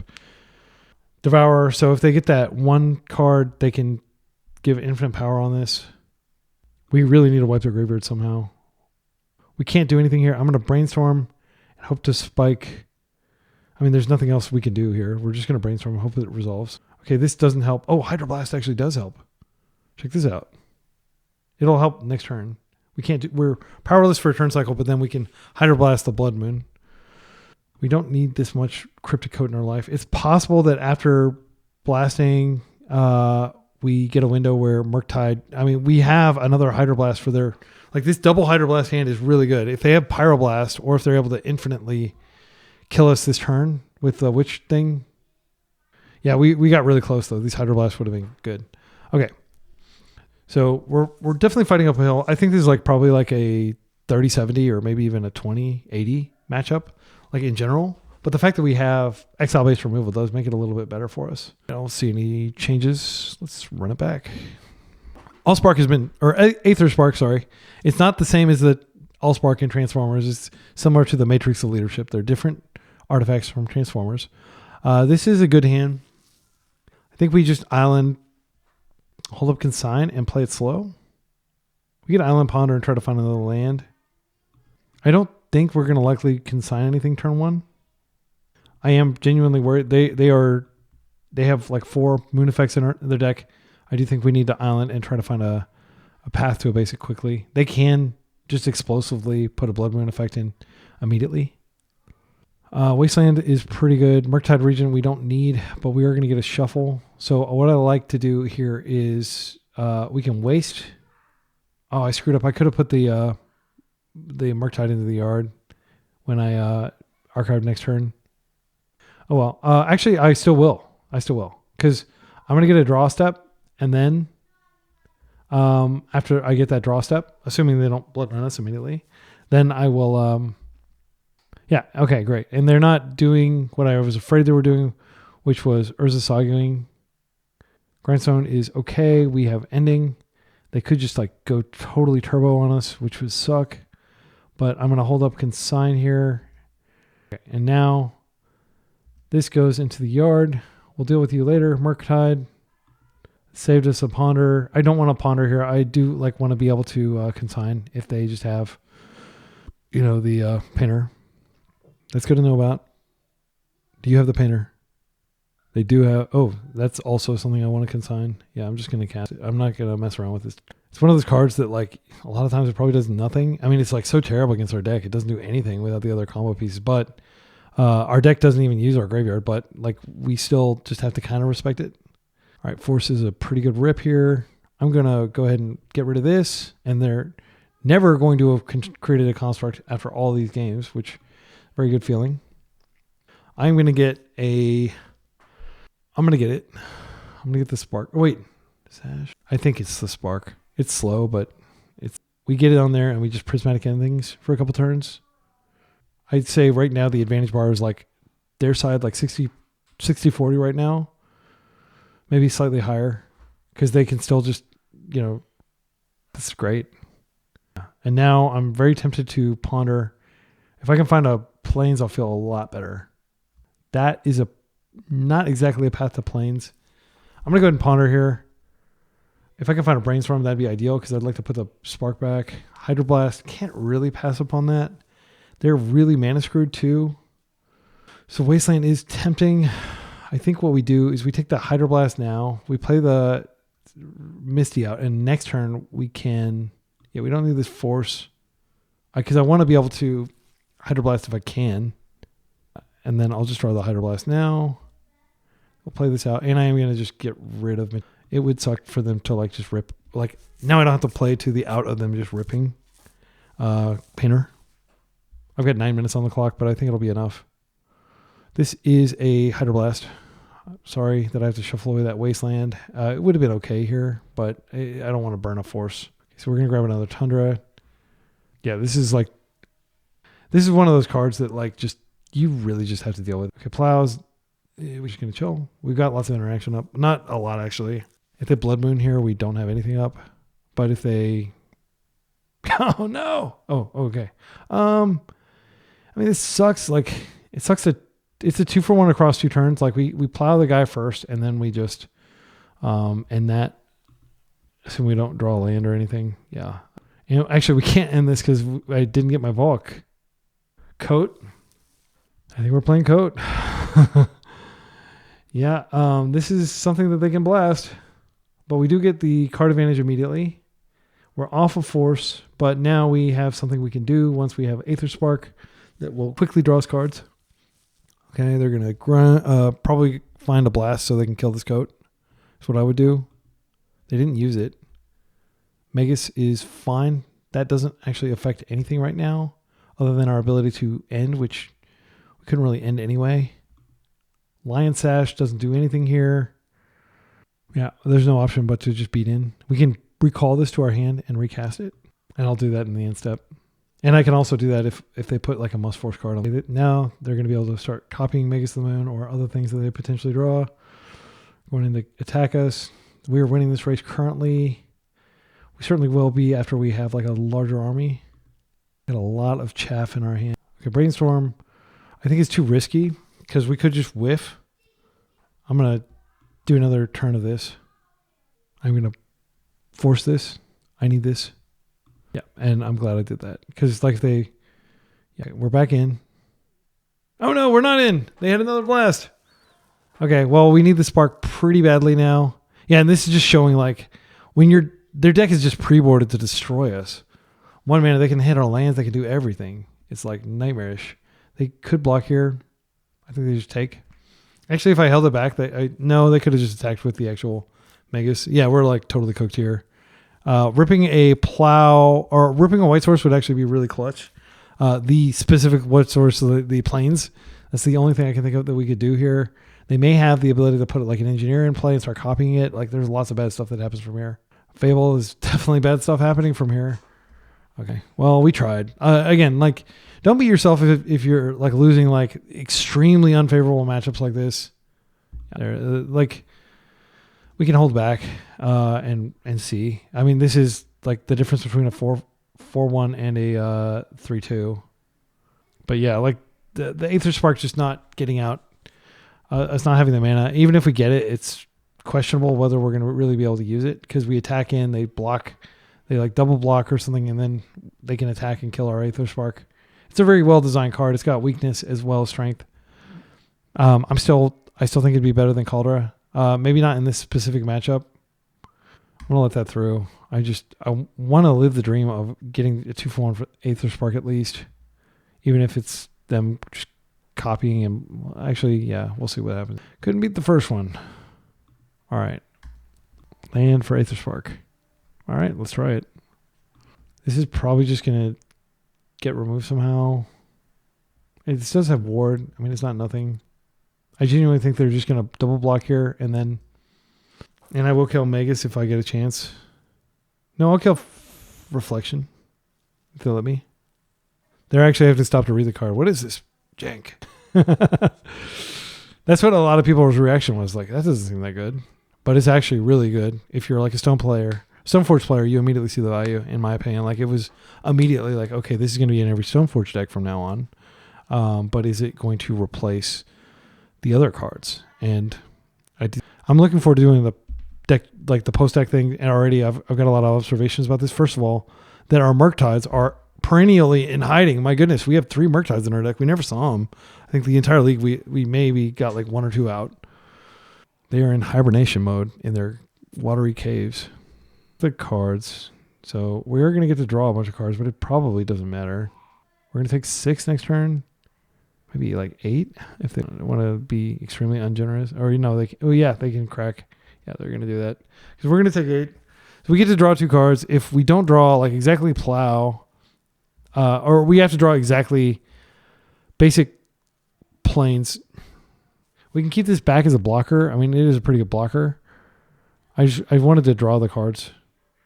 I mean, we could draw 2 more cards next turn, actually. Wanted to. The way the Aetherspark is templated, like essentially like you get 2 cards every turn as long as you're attaching it to like a 2/2 or something. Did they copy their Reflection, or is that's the other Fable that just flipped? Yeah, all right, I'm gonna go ahead. I guess I could Tomio and Flipper, and that stems the bleeding a little bit. Yeah, I'm gonna do that. Do you have a Pyro? Yeah, draw. These cards are not of consequence other than flipping Tomio. I feel like we do have to hang back to block. Which means we're not going to draw 2 next turn. Yeah, I'm just going to block a whole bunch, and if they want to attack Tomio for some reason, they can. I could regrow Hydroblast, and I could... Yeah, it's not going to be enough, though. They're going to create a lot of these, and they're going to be able to attack in for a lot of damage. I will... So what I'm going to do Can you copy that? You can copy that? That's freaking busted. Okay, wow. Look at all these freaking fables on the table. Okay, so this is like Kikiji trick. All right, I've seen enough. Okay, so let's go to the post game. Man, I was so close to getting a 4-1 there, I think. Like, those games were incredibly hard fought. Grindstone Cowboy is, of course, one of the most experienced painter players on the planet. Grindstone Cowboy is a reference to Rhinestone Cowboy, like a rhinestone cowboy. It's like a 1960s or 70s kind of country western pop song. Okay, so the deck. So first of all, I felt like I didn't really feel the lack of Pyroblasts at all. I think it's fine to just do this kind of configuration. It did feel really threat light, even though we did have a lot of threats. We just weren't drawing our threats. And I feel that that's variance. Cryptic Coat was insane the entire game, like the entire league. I think it's totally defensible to play it. The tempo element felt really weak, frankly. So I'm going to show you what I would likely play if I played again. So this is a list I played in a previous video, and I feel like it's fine. It only has one coat, but basically it is playing Narset and Teferi, which I think are really weak. The main problem is when you go away from tempo, you start to just run into the situation that like, okay, am I really going to put Teferi and Narset in my 2025 Legacy deck? Like, I don't think they belong there. I think these cards are underpowered, frankly. These are just embarrassing against Eldrazi, and they're really bad against Moonstompy. So, and those are the two most prominent Stompy decks. They're way too slow to have any impact against Blue-Black Reanimator. Dredge is on the rise, and these cards have no impact on Dredge really at all. So I don't think you run Planeswalkers. I think the Planeswalker you run is the one that you can put in for 2 mana, or the one that flips and is there for 1 mana. Like these. So really, like what I'm trying to solve before the Hunter Burton Open Memorial, which is the next big Legacy tournament I'm going to participate in, is what is the best Tamio shell? I think that it could be Stoneblade, because Stoneblade is a really good deck historically. Max Dorshin put up a finish with Stoneblade, and it was before the Aetherspark was even printed, right? The main challenge is you do want to have Wastelands, and if you're going to have Wastelands, you do want to have some number of dazes. So you could go down to like 1 days. So I think Jeskai, it's hard because you don't want to play bad cards, like frankly bad cards like Snapcaster Mage. I played it on the channel before, but I don't think it's like a serious card that like, yes, Punishing Waterfalls did really well with the Wizards, and we did play against that Wizards deck, which we narrowly beat. Yeah, that's like an example of, okay, like you can justify Snapcaster Mage when you're literally playing 4 Flame of Anor, which is a 3-drop that sucks unless you have a Snapcaster or a Tamio in play. Yeah, so this is kind of like, I just wasn't satisfied with these Planeswalkers, and I'm like, let's put some more Dazes in there, and let's get a little more Murktide, and let's get Lion Sash in the board where he belongs, so that we can focus on closing games. And it was stunningly hard to close those games. Like, I think you'll agree after watching them, like there were a lot of matches where I was scrapping and fighting for my life, and I don't think there was a single match in there that went like 2 games. Like every single one we had to fight through it, and this was one of my longest leagues ever. I'm looking at the OBS that's been recording this entire time. It's 3.5 hours of gameplay, and I know this is going to get edited to like 2.5 hours or something, but that's a really long league. And if you show up and play that sort of decking paper, you are going to go to time a few rounds. So let me show you what I've been playing that I think is really strong. And I did record a video with this, but like I had some bad runs, and I was like I wasn't happy with my play. That was like spread out over several days, and it was my first game of the morning and stuff. So I didn't publish that, but I am going to publish a video of it soon, and I'll probably record it like tomorrow. And so you'll probably be seeing it in tomorrow's video or the day after that. But it is Aetherspark. And the reason to play Esper is not Brazen Borrower. I know everybody's like, oh yeah, of course you get Brazen Borrower. Like, the reality is Stoneforge Mystic is already hard enough to cast. Like 2-drops are hard to cast in Legacy. You really do want to be playing 1-drops, and that's why Nethergoyf is here. This card may seem like, oh, why are you playing Nethergoyf, a tempo card in your control deck? And that's a good question. But Nethergoyf is a huge creature, like often a 5/6 or even potentially like a 6-7 in this deck, like without anything crazy going on, just like the Aetherspark in your graveyard. It's a Planeswalker, right? And it racks up Aetherspark, points really fast. Now, we did see in that league that just having like a Brazen Borrower with an Aetherspark on it was going to draw us like 6 cards. So it's totally possible that we don't actually need bigger cards like Nethergoyf or Murktide to be able to take advantage of Aetherspark. It does feel really good when you put like 6 counters on the Aetherspark in one turn cycle, but the practical reality is the -10, usually you're doing it to style on your opponent. You don't really need to do it very often. I've done it under Blood Moon a couple times and it was really good. And you can watch videos where I was up against Moonstompy and like under double Blood Moon or triple Blood Moon. And then boom, I'm going to put out like 3 Cryptic Coat, creatures with the minus ability. And that gummed up the board enough that I could easily win. So that does come up, but I'm still not sure what to do. It belongs in a control shell. Yes. It doesn't really fit into a tempo shell because it takes multiple turns to win. This is kind of like how you take over the game. So I do believe it goes in a control shell, but what control shell? Like you could just I do think that 4 Thoughtseize is really good right now, but you are, stretching your mana base and playing a third color. So if we took out the Nethergoyfs, I'm going to do an experiment here. I'm just going to do a thought experiment, but this is the list, by the way. It's got the cheeky days. It's got the plows. So it's barely Esper.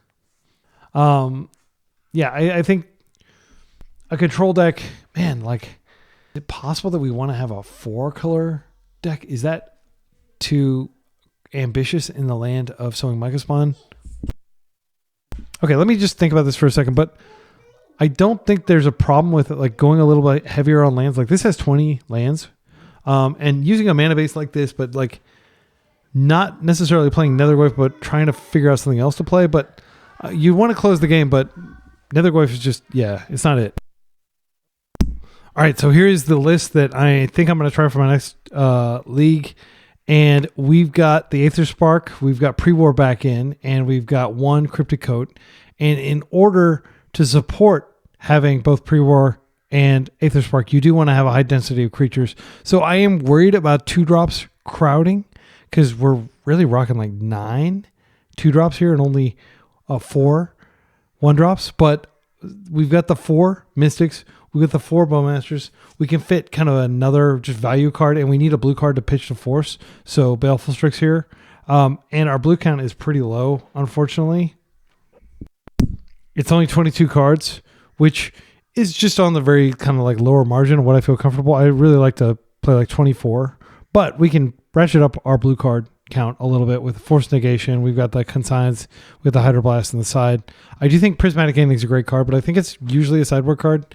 I put it into the list that I played today because I just had extra space, but a lot of like combo matchups or like Reanimator or stuff, like this card just does almost nothing, and it doesn't pitch to force.